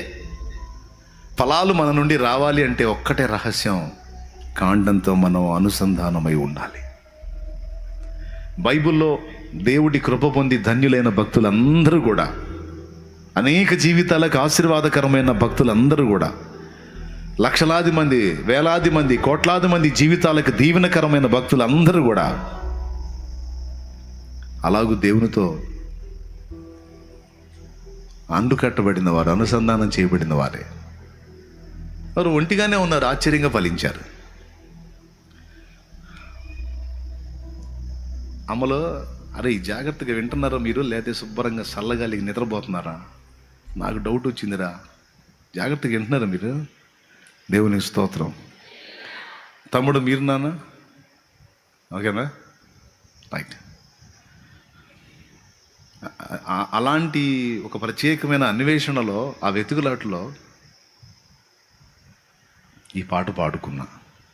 ఆ పాట పాడి ఇంత ప్రసంగం చేసే దాని గురించి, పాట గురించి కాదు, దేవుని సహవాసాన్ని గురించి. నీకు ఎప్పుడేది అవసరమో ఆయనకి తెలుసు. నీకు ఎప్పుడేది అవసరమో ఆయన తెలుసు, ఆయన చూసుకుంటాడు అనే నమ్మకం నీకుంటే దేవుని దగ్గరికి వెళ్ళి జస్ట్ దేవుడిని ఒక వాడుక వస్తువులాగా వాడుకొని వదిలేయడానికి ఇష్టపడవు, దేవునితో ఉండటానికే ఇష్టపడతావు. నీకేం కావాలి? ఏం కావాలి? జనము కావాలా? సేవకుడా నీకేం కావాలా? ఆత్మలు కావాలా? అవును తండ్రి, నాకు ఆత్మలు కావాలి. సరేదా, నీ గ్రంథంలో ఏం రాసిందో చూడు. కీర్తనల గ్రంథము 2వ కీర్తన చూడండి. నా జ్ఞాపకం సరే అయితే 8వ వచనం చూడండి. 5 కానీ 8 కానీ చూడండి. 8 రైట్. నన్ను అడుగుము, జనములను నీకు స్వాస్థ్యముగాను భూమిని దిగంతముల వరకు సొత్తుగాను ఇచ్చేతను. ఒక్కసారి అక్కడ ఆగి ఆలోచించండి. నన్ను అడుగుము, జనములను నీకు స్వాస్థ్యముగాను భూమిని దిగంతముల వరకు సొత్తుగాను ఇచ్చేదని అన్నాడు. భూమి అంటే ఇస్తావయా, భూమి అంటే ఇస్తావు, ఆ పొలం రూపంలోనో స్థలాల రూపంలో నీ ఇస్తావు. జనాలను ఎట్టిస్తావు దేవా? కానీ దేవుడు ఏమంటున్నాడు తెలుసా? నన్ను అడుగుము, జనములను, అది కూడా ఒక జనమును కాదు, అనేక జనములను. మో నాయనోయ్, జనములనే ఇస్తాను రా పిచ్చోడదా. జనములను నీకు స్వాస్థ్యముగాను భూమిని దిగంతముల వరకు నీకు సొత్తుగాను ఇచ్చేదను. ఇది యేసయ్యకి చెప్పిన ప్రవచనంలే అనుకోవద్దు. యేసయ్యకి చెప్పిన ప్రవచనం, యేసయ్యని కూర్చిన మాట అనుకోవద్దు. యేసయ్యతో పాటు ఆయన సహోదరులంగా మనకు కూడా వర్తిస్తుంది. ఇప్పుడు చెప్పండి, ఆత్మను రక్షించాలని మిగుల ఆరాటం, అలాగే విఫల ప్రయత్నం చేస్తాం. కానీ దేవుడు ఏం చెప్తున్నాడు తెలుసా? నన్ను అడుగు, ఏంటి నీకేం కావాలి? అయ్యా భూములంటే ఇస్తావు కానీ జనాలు కూడా ఇస్తావు. జనము కూడా నా చేతుల్లోనే ఉన్నారు. ఇప్పుడు రాజకీయ నాయకులు, ఇప్పుడు మొన్న ఎలక్షన్ జరిగింది, ఇప్పుడు ఎవరు తట్టు తిప్పాడో మనుషుల హృదయాన్ని ఇప్పుడు ఆయన తెలియాలి. తాళం ఆయన దగ్గర ఉంది. దేవునికి స్తోత్రం. జనాలు బుర్రలను ఎటు తిప్పాడో, ఏ వైపుకి తిప్పాడో, ఏదొచ్చిందో, బూత్లోకి వెళ్ళిన తర్వాత ఎవరెవరు ఎటేశారో, ఏం సంగతో, ఎవరెవరికి ఏమేం ప్రేరణ కలిగించాడో, జనాల హృదయాలను ప్రేరణ కలిగించేవాడు ఆయన. ఆయన చేతుల్లో ఉన్నాయి మానవ హృదయాలు సైతం.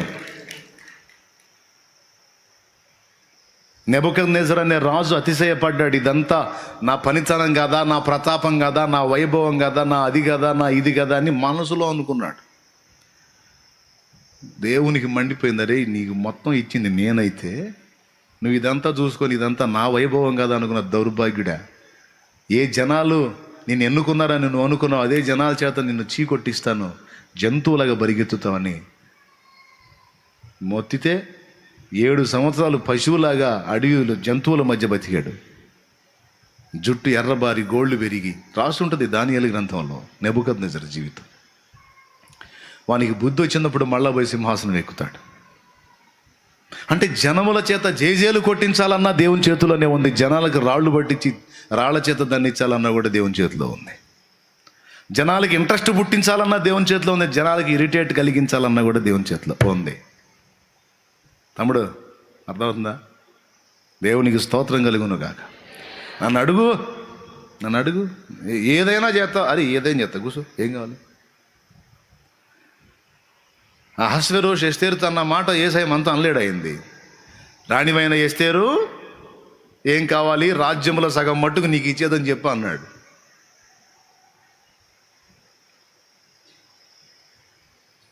యేసయ్య దగ్గరికి పోతే, నా కుమారి ఏం కావాలి, నా ప్రాణమైన నీ కోసం ఇస్తానమ్మా, ఆల్రెడీ ఇచ్చానంటాడు ఆయన. నా కుమారుడా, నన్ను ప్రేమించువాడా, ఏం కావాలి అని అసలు మనం అడిగే ప్రసక్తే లేదు. ఏం కావాలో మొత్తం డీల్ చేస్తూ ఉంటాడు ఆడ. కానీ దీన్ని గుర్తుపట్టి ఇంత శక్తివంతుడు ఆయన, ఇంత బలవంతుడు, జీవము గల దేవుడు అని ఎరిగి ఆయనకి దగ్గరైతే ఎంత బాగుంటుందండి.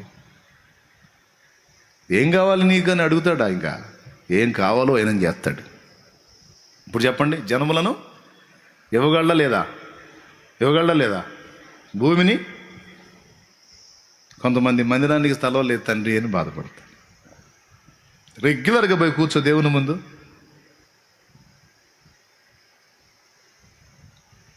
దేవునితో ముందు సహవాసాన్ని సరిగ్గా అలవాటు చేసుకో. దాచి పెడతాడు మన కోసం దేవుడు, దాచి పెడతాడండి. పిల్లవాడికి తల్లి దాచిపెట్టిద్దే. చిన్నప్పుడు అవుట్ బెల్ కొట్టగానే ఇంటికి పరిగెత్తేవాళ్ళం. ఏదో ఒకటి దాచిపెట్టిద్ది అమ్మ.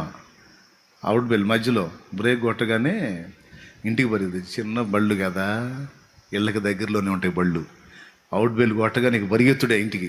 ఎందుకు, అమ్మ ఏదో ఒకటి దాచిపెట్టింది. అమ్మ కూడా దాచిపెట్టింది. అవుట్ బెల్ కొట్టగానే వస్తాడు ఈడని.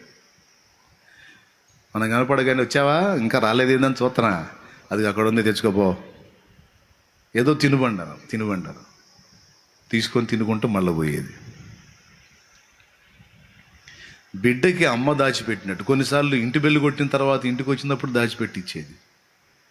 తెలుసు అమ్మకి, వీడు వస్తాడు, వీడికి ఫలానాది అవసరం అయిద్దని తెలుసు, దాచిపెట్టిచ్చింది. నేను నమ్ముతా నా దేవుణ్ణి, నాకు దాచిపెడతాడు ఆయన.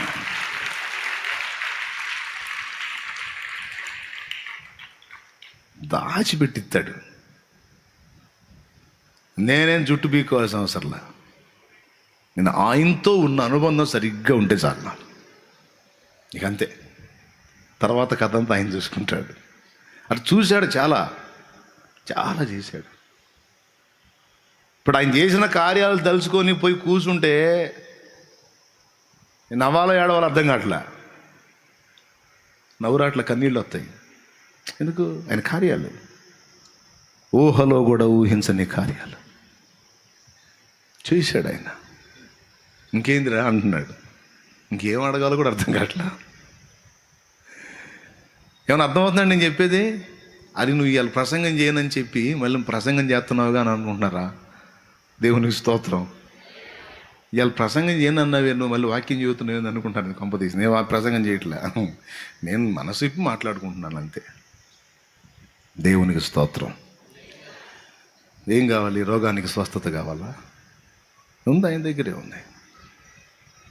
యెషయా గ్రంథం 53, పేతురు రాసిన మొదటి పత్రిక.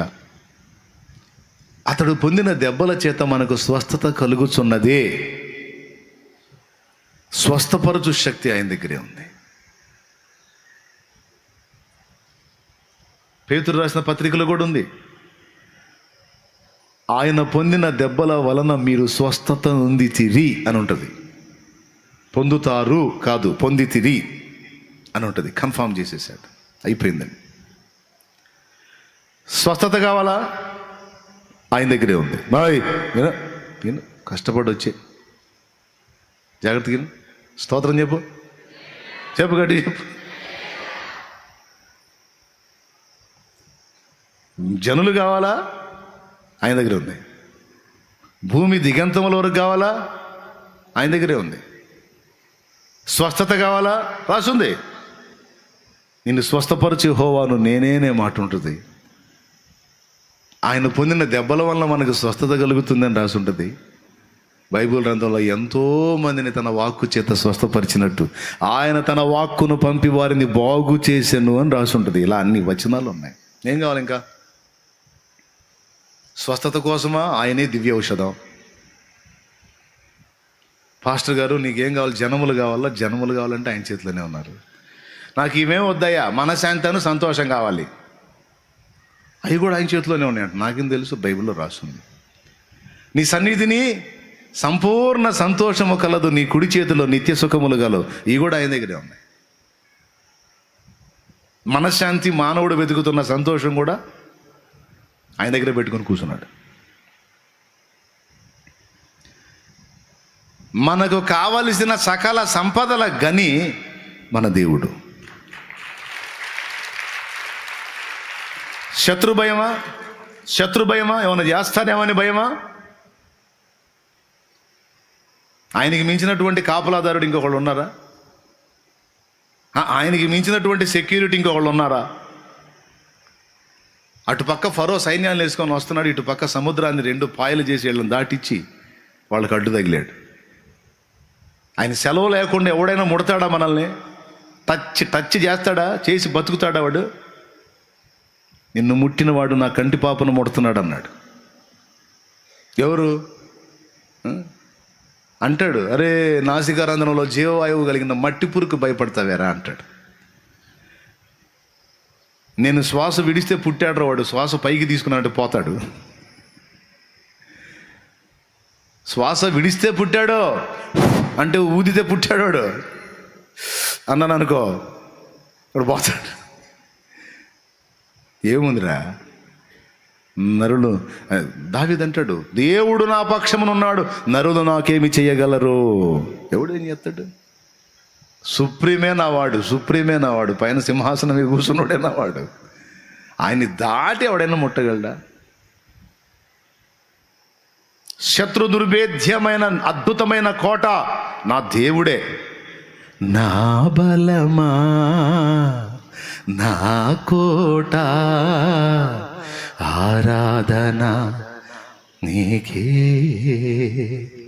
నా దుర్గమా.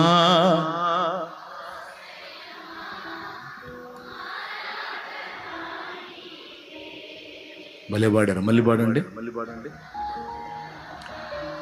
ఏదో అంత నీరసంగా పాడుతున్నారు?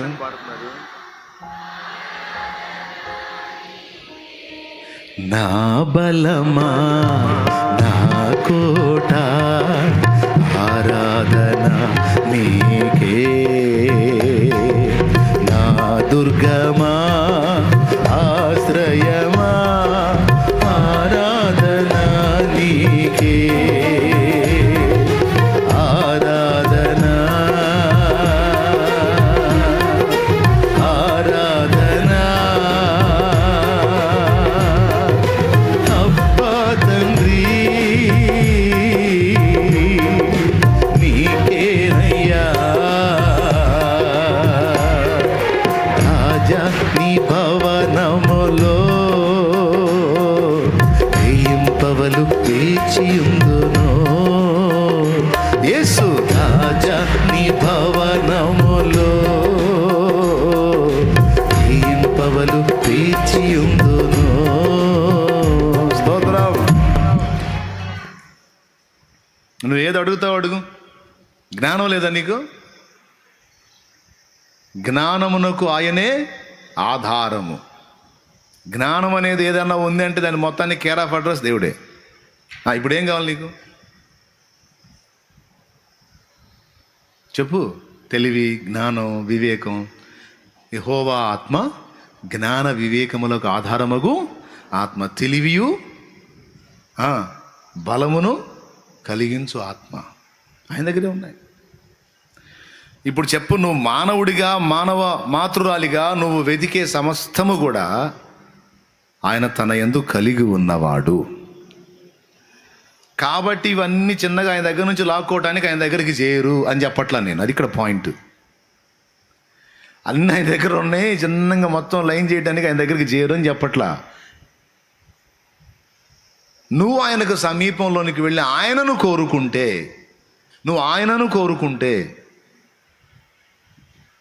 ఆయనతో సహవాసం ఏర్పరచుకుంటే, ఆయన సంతోషాన్ని వెతికితే, ఆయన సామీప్యాన్ని ఆశిస్తే, ఆయన కొరకు నువ్వు ఆశ కలిగి ఉంటే, ఇక మిగిలినవన్నీ కూడా నువ్వు అడుగు నిమిత్తం లేకుండా సమస్తాన్ని కూడా ఆయనే సమకూర్చి జరిగించగలడు, ఇవ్వగలడు కూడా.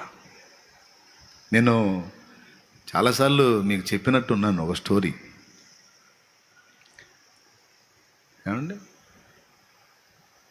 ఒక నలుగురు కుర్రాళ్ళు రాజుని కాపాడారు. ఒక ప్రమాదం నుంచి రాజుని కాపాడారు, ప్రాణాపాయం నుంచి కాపాడారు. కాపాడితే రాజు సంతోషించి, మీ ప్రాణాలను ఒడ్డి మరీ నన్ను కాపాడారు యువకులారా, మీ రాజభక్తికి మెచ్చాను, మీకు ఏం కావాలో కోరుకోండి అన్నాడు. వాళ్ళలో ఒకడు అన్నాడు, సార్ నాకు సరైన ఇల్లు లేదు, నాకు ఒక ఇల్లు కట్టించి నాకు కొంత డబ్బు ఇస్తే నేను ఏదో ఈ వ్యాపారం చేసుకొని బతికేస్తాను సార్ అన్నాడు. ఎంత డబ్బు కావాలా? ఇంత డబ్బు కావాలి సార్. సరే పో, ఇచ్చాను పో అన్నాడు. ఇచ్చేశాడు. ఇంకొకడు అడిగాడు, మహారాజా, మా ఏరియా స్లమ్,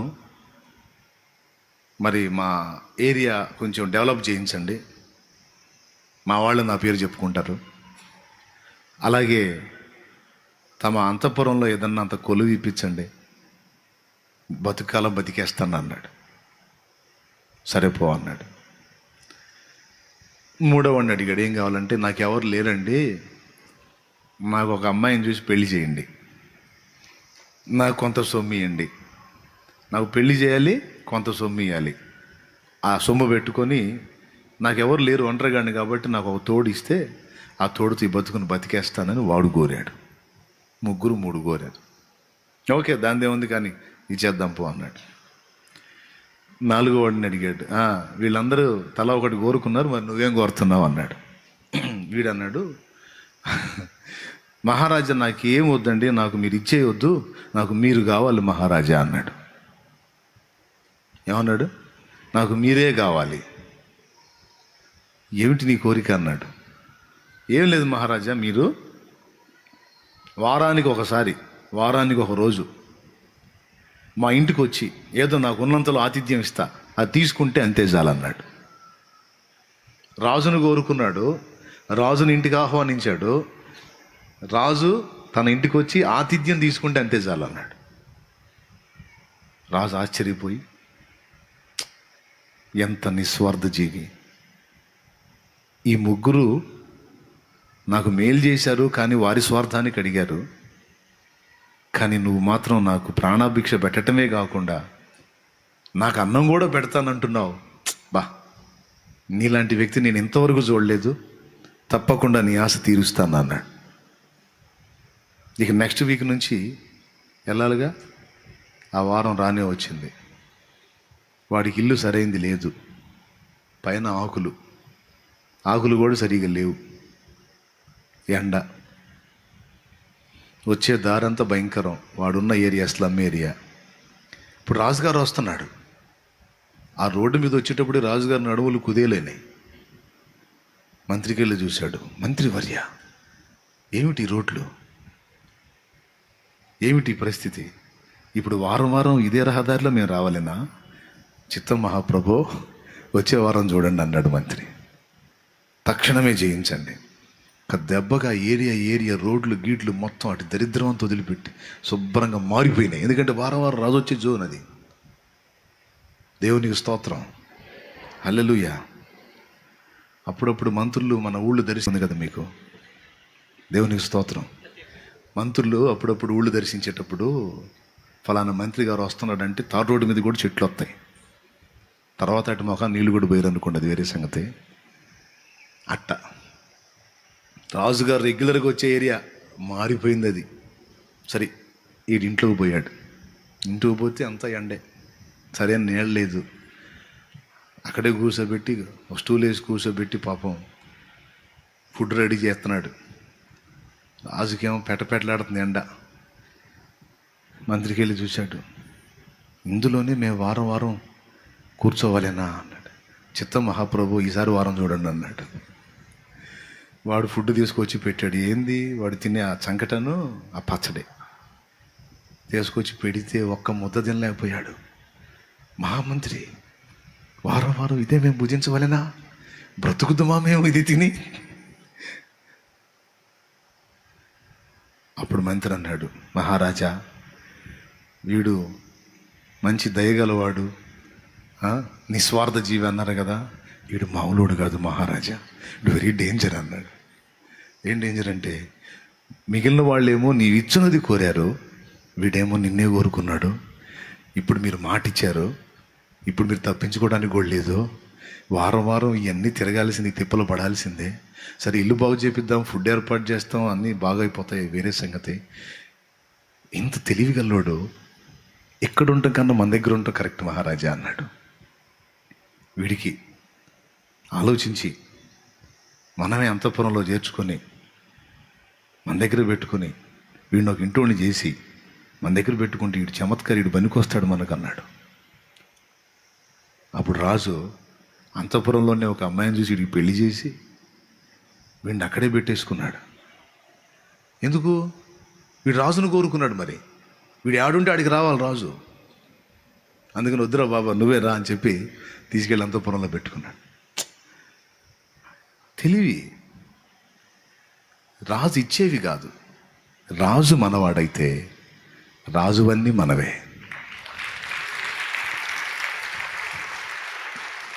ఈరోజు ఇది ఒట్టి కథ అనుకోకండి. ఈరోజు విశ్వాసమును బట్టి, క్రీస్తు యేసునందు విశ్వాసమును బట్టి దేవునికి కుమారులుగా కుమార్తెలుగా మనం మారినందున మనం ఆయనకు పిల్లలమయ్యాం, ఆయన మనకి తండ్రి అయ్యాడు. ఇప్పుడు మన నాన్నవన్నీ ఎవరి? అసలు మన నాన్నకి ఎంత ఉందో తెలుసా ఆస్తి? మన నాన్న ఆస్తి తెలుసా మీకు? అసలు తెలీదు. చరాచర జగత్తు మొత్తం అయిందే, ఈ విశ్వమే అయింది. ఈ భూప్రపంచం కాదు, ఇలాంటి ప్రపంచాలు కోటాను కోట్ల ప్రపంచాలు అయినవి, దేవదూతల ప్రపంచాలు అయినవి, మొత్తం అయిందే. కలిగి ఉన్నది ఏది ఆయన లేకుండా కలగలేదు. కలిగిన సమస్తానికి ఆయనే ఆధారం. అలాంటి వాడే ఈరోజు నీకు నాకు నాన్న. ఇప్పుడు ఏం కావాలి ఇంకా చెప్పు? ఇప్పుడు నాన్నను కోరుకున్నాను. ఎప్పుడు మారు మనసు పొంది, ఎప్పుడైతే బాప్తిస్మం పొందావో, ఎప్పుడైతే ఆయనకు దగ్గర అయ్యావో, ఎప్పుడైతే విశ్వాసమును బట్టి కొడుకువి కూతురు అయ్యావో, ఆయన సొంతం అయిపోయాడు ఇప్పుడు. అందుకే నీ సాగింపులన్నీ నడుస్తున్నాయి, లేకపోతే ఎప్పుడో మొహం పగిలేది. దేవునికి స్తోత్రం కలుగును గాక. హల్లెలూయా. రాత్రి కొటేషన్ చదివాను, భలే ఉంది. దేశాన్ని ఏలే రాజుని బాగా గాఢ నిద్రలో ఉన్నప్పుడు 3 గంటల వేళ నిద్ర లేపే దమ్ము ఎవరికన్నా ఉందా? గాఢ నిద్రలో 3 వేళ అంతా నిద్ర పట్టే వేళ రాజుని నిద్ర లేపి నాకు ఒక గ్లాస్ నీళ్లు తీసుకొని రా అనే దమ్ము ఎవరికన్నా ఉందా? ఉందా? ఉంది. ఆయన కొడుక్కి, ఆయన కూతురికి. రాజు అయితేనే, దేశానికి రాజు అయితేనే, రాజ్యానికి రాజు అయితేనే, కూతురికి కొడుక్కి తండ్రి. 3 కాదు, 2 సరే, డాడీ డాడీ ఎవర్రా వీడిని శిరచ్ఛేదం చేయండి అంటాడా? బయటోడైతే వేసిపడాను అంటాడు. కొడుకు కూతురు విసుగులే అని లేచి, ఏందయ్యా మంచినీళ్ళు అంటే చచ్చినట్టు పోయి గ్లాసు తీసుకొని నీళ్లు ముంచుకొని వచ్చి ఇచ్చి, అప్పుడు బాబు వాళ్ళ మంచి నీళ్ళకే కాదు, సర్వెంట్లకు పోవాల్సిందే. మరి రాజు అయినా సరే బిడ్డకి తండ్రేగా. దేవుడితో మనకి అలాంటి స్వేచ్ఛ ఉంది. దేవుడితో మనకి అంత చనువు ఉంది. అందుకే చెబుతున్నాను, ఆ ప్రేమను బట్టి దగ్గరగండి. ఇప్పుడు మీరు మీ నాన్న దగ్గరికి పోతారు, ఈ ఒక్క పాయింట్ మీకు ఎక్కితే అయిపోయింది. ఇక నేను మాయమవచ్చు. ఈ ఒక్క పాయింట్ మీకు ఎక్కితే మాయమవచ్చు నేను. ఇప్పుడు మీ నాన్న మీరు ప్రేమిస్తారు. ఎందుకు? గాడి చాకిరి చేసి అన్ని తీసుకొచ్చి పెడతాడని ప్రేమిస్తారా? మీరు మీ నాన్నతో ఉండగోరుతారు, మీ నాన్నతో మాట్లాడగోరుతారు, మీ నాన్నతో సహవసించగోరుతారు. మీ నాన్నని మీరు ఇష్టపడతారా లేదా? పెద్దగా చెప్పండి. ఇష్టపడతారా లేదా? ఎందుకు? మనకన్నీ ఊడిగాలు చేస్తాడనే. చేసేవాడైనా చెయ్యనోడైనా సరే నాన్న నాన్న డబ్బులు ఇస్తాడని ప్రేమిస్తావా? డబ్బులు ఇవ్వకపోయినా నాన్నే. నాన్న మనకు అన్ని పనులు చేసి పెడతాడని ప్రేమిస్తావా? చేసి పెట్టకపోయినా సరే మన నాన్న చూస్తే మనకి ప్రపంచంలో నెంబర్ 1 హీరో ఎవరంటే మన నాన్నే. అవునా? మన హీరో ఎవరండి? చిన్నప్పుడు మనం ఎంత ఉంటాం, ఆయన అంత ఉంటాడు. మా నాన్న ఎంత పొడుగో. మా నాన్న ఏదన్నా బరువులు మోస్తాయి, బరువు ఎత్తుతుంటే అబ్బా మా నాన్నకి ఎంత బలమో. అట్లా ఊహించుకునేవాళ్ళం కదా చిన్నప్పుడు ఊహించుకుంటాం కదా మా నాన్నని చూసి హీరో. నాన్న ఏదో పెట్టాడని, ఇచ్చాడని, చేశాడని కాదు. ఇచ్చినా ఇవ్వకపోయినా, మనకు పెట్టినా పెట్టకపోయినా నాన్నే. స్తోత్రం. నాన్నను ప్రేమించే దగ్గర ఏమైనా స్వార్థం ఉంటుందా? పెద్దగా చెప్పండి.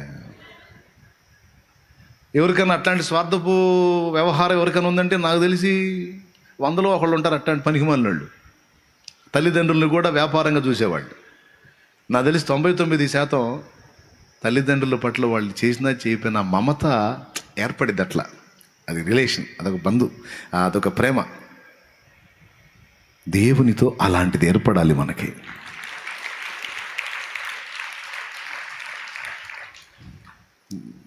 ఏం చేయకపోయినా సరే నాన్న వృద్ధాప్యంలోకి వచ్చాడు, ఏం చేయలేని పరిస్థితి, నాన్నకే మనం చేయాల్సిన పరిస్థితి అయినా సరే నానంటే ఇష్టం.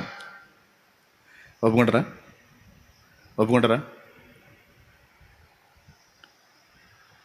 నాన్నతో మాట్లాడాలని ఆశ. నాన్న వస్తే బాగుండు అనుకుంటారు ఆడపిల్లలు. మా నాన్న వస్తే బాగుండు. పాప అత్తగారింటికి వెళ్ళిన ఆడపిల్లలు అనుకుంటారండి, మా నాన్న చూసి ఆందోళన. తల్లి మీద కూడా ఉండదు.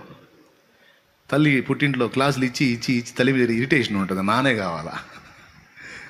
ఎందుకంటే అమ్మ ఏది చేయమని అటు ఉండకూడదు అటు చేయకూడదు, అన్ని ఆంక్షలు పెట్టి అమ్మ అంటే ఇరిటేషన్ పుట్టింది ఆడపిల్లలకి. నానంటే ఇష్టం ఆడపిల్లలకి ఎక్కువ. పాపు అత్తగారు వెళ్ళగాడికి పోయి కూడా మా నాన్న వస్తే బాగుండు.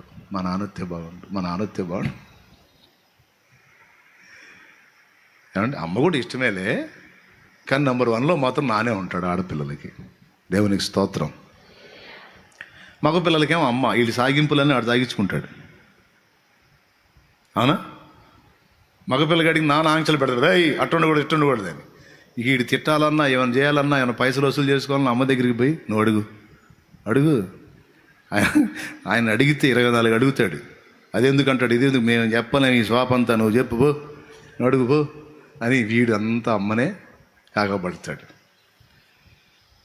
నాన్న చేసేవాడైనా చేయనోడైనా నాన్న ఉంటే బాగుండు, నాన్న మాట్లాడితే బాగుండు, నాన్న కనపడితే బాగుండు, అదొక మమత.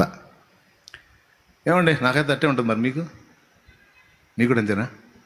ఏమైనా ఇస్తాడనే, ఏమైనా చేస్తాడా? లేదు, నానేమి ఇచ్చే పరిస్థితి లేదు, మనమే నాన్న చేయాల్సిన పరిస్థితి. అయినా సరే నాన్న కావాలి. ఎందుకంటే నాన్న అంటే మనకి ఇష్టం. జన్మనిచ్చిన తండ్రి. యాజ్ ఇట్ ఈజ్గా దేవుని చేరేటప్పుడు నాన్నను చేరినట్టు ఫీల్ అవుతాడు. ఎందుకంటే నాన్నకంటే ఎక్కువ మన నాన్నకే నాన్న ఆయన, మన అమ్మకే నాన్నకే నాన్న. కాబట్టి నాన్నను చేరినప్పుడు నిస్వార్థంగా ప్రేమ కలిగి చేరుతావు కదా. దేవుణ్ణి చేరేటప్పుడు అట్ట చేరు, అలానే ఫీల్ అవు. ఇక ఆ క్లైమేట్ ఎలా ఉంటుందో చూసుకోక నువ్వు. అది అనిపిస్తే కానీ తెలియదులే. అందరికి ఎందుకు తెలిసిద్ది? అనిపించిన వాళ్ళకి తెలిసిద్ది. అది మనకు అర్థమైంది కాబట్టి చెబుతున్నాం. దేవునికి స్తోత్రం. హల్లెలూయా. ఒక తల్లిలోని మమత, తండ్రిలోని ఆప్యాయత, అనురాగం మొత్తం యేసయ్యలో ఉన్నాయి, తండ్రి అయిన దేవునిలో ఉన్నాయి. అందుకే ఒక న్యాయాధిపతిగా ఆయన చేరాలంటే నాకు ఇష్టం ఉండదు.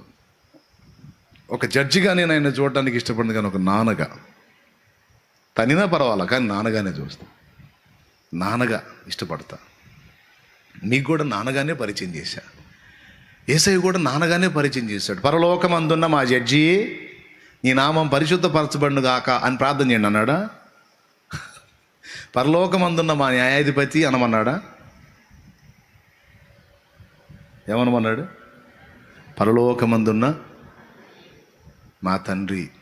గ్రాంధిక భాషలో, మనవాడికి భాషలో అక్కడ ఏం రాసుకోవాలి? పరలోకమందున్న మా నాన్న,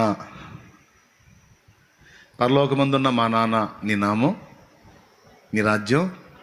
అబ్బా, పరలోకమందున్న మా జడ్జి అనమల్లా, దేవుణ్ణి మనకు నాన్నగా పరిచయం చేస్తున్నాడు. ఇక నాన్నలో అన్ని క్యారెక్టర్స్ ఉన్నాయి. మనం తప్పు చేస్తే జడ్జి అవుతాడు, బెత్తం తీసుకుంటాడు, లాగా ఒకటి ఇస్తాడు, అది కూడా ప్రేమను బట్టే. అవునా? నాన్నలోనే మనకి జ్ఞానం సబ్జెక్ట్ ఉంది, మనకు తెలియని చాలా సంగతులు నానే చూపించాడు. ఇప్పుడు ఏదో పెరిగి పెద్దోళ్ళై నాన్నకి రిటర్న్ క్లాసులు ఇస్తున్నావులే, కానీ చిన్నప్పుడు ఫలానాది ఇదిరా, ఫలానాది అదిరా, ఫలానాది ఇది, ఫలానాది ఇది అన్నీ మనకు చెప్పింది ఎవరు? పీడిచి నానా అదేంది, నానా ఇదేంది, నానా అదేంది, ఇదెందుకు, అదెందుకు, మనం అడిగిన అన్ని ప్రశ్నలు ఆయన ఎవరు అడిగి ఉండరు. అయినా సరే ఓర్పుతో నీకు సో చెప్పి చెప్పి చెప్పి సాలిపోయింది నాన్నకి. నానా అట్లా ఫిక్స్ అయిపోయాడు. అట్లాగే ఆయన సమీపించండి. నీకు జన్మనిచ్చిన నీ తండ్రి అయినా నీకు దూరం అయ్యాడేమో, కానీ నీ తండ్రికి కూడా జన్మనిచ్చిన ఆ తండ్రి మాత్రం ఎప్పుడూ నీకు దూరం కాడు. అవసరాన్ని బట్టి అగ్ని వంటి శ్రమలు కలుగుచున్నవని తెలిసి కలత చెందబోకు. అవసరాన్ని బట్టి అగ్ని వంటి శ్రమలు కలుగుచున్నవని తెలిసి కలత చెందబోకు. నిన్ను పిలిచిన దేవుడు నమ్మదగినవాడు, శోధనలో నిన్ను విడిచిపెట్టిపోడు. కంటి పాపల తోడుండి నిన్ను కాచుకుంటాడు, కన్న తండ్రిలా తోడుండి నిన్ను ఆదుకుంటాడు. నమ్ము నేస్తమా, ఇది సత్యం, వీడబోకుమా విశ్వాసం. నీ ఆశ నిరాశ కానే కాదు, వేదన ఎందుకు, నీ కన్నీరు కలకాలం ఉండదు, కలతే చెందకు. నీ ఆశ నిరాశ కానే కాదు, వేదన ఎందుకు, నీ కన్నీరు కలకాలం ఉండదు, కలతే చెందకు.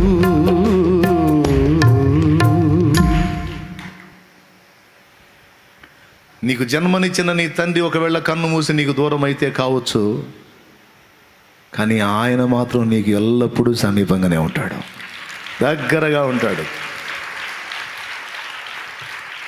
అందుకే ఫైనల్గా చెప్తున్నా, ఏదో పొందుతాం దేవుని దగ్గర నుంచి, ఏదో వాడుకుందాం, ఒక యంత్రం దగ్గర నుంచి వాడుకున్నట్టు వాడుకుందాం అని ఎప్పుడూ అనుకోవద్దు దేవుణ్ణి. ఆయన ఒక మనసున్న వ్యక్తి, హృదయం కలిగిన వ్యక్తి, ప్రేమతో నిండిన వ్యక్తి, దయతో నిండిన వ్యక్తి, కనికరంతో నిండిన వ్యక్తి, జాలితో నిండిన వ్యక్తి, మమతానురాగాలతో నిండిన వ్యక్తి. ఆయన మీ నాన్న. ఇప్పుడు చెప్పు, ఇప్పుడు నీకు ఇబ్బందిగా ఉంటుందా దేవుని చేరాలంటే? దేవుని కలుసుకోవాలంటే ఇబ్బందిగా ఉంటుందా?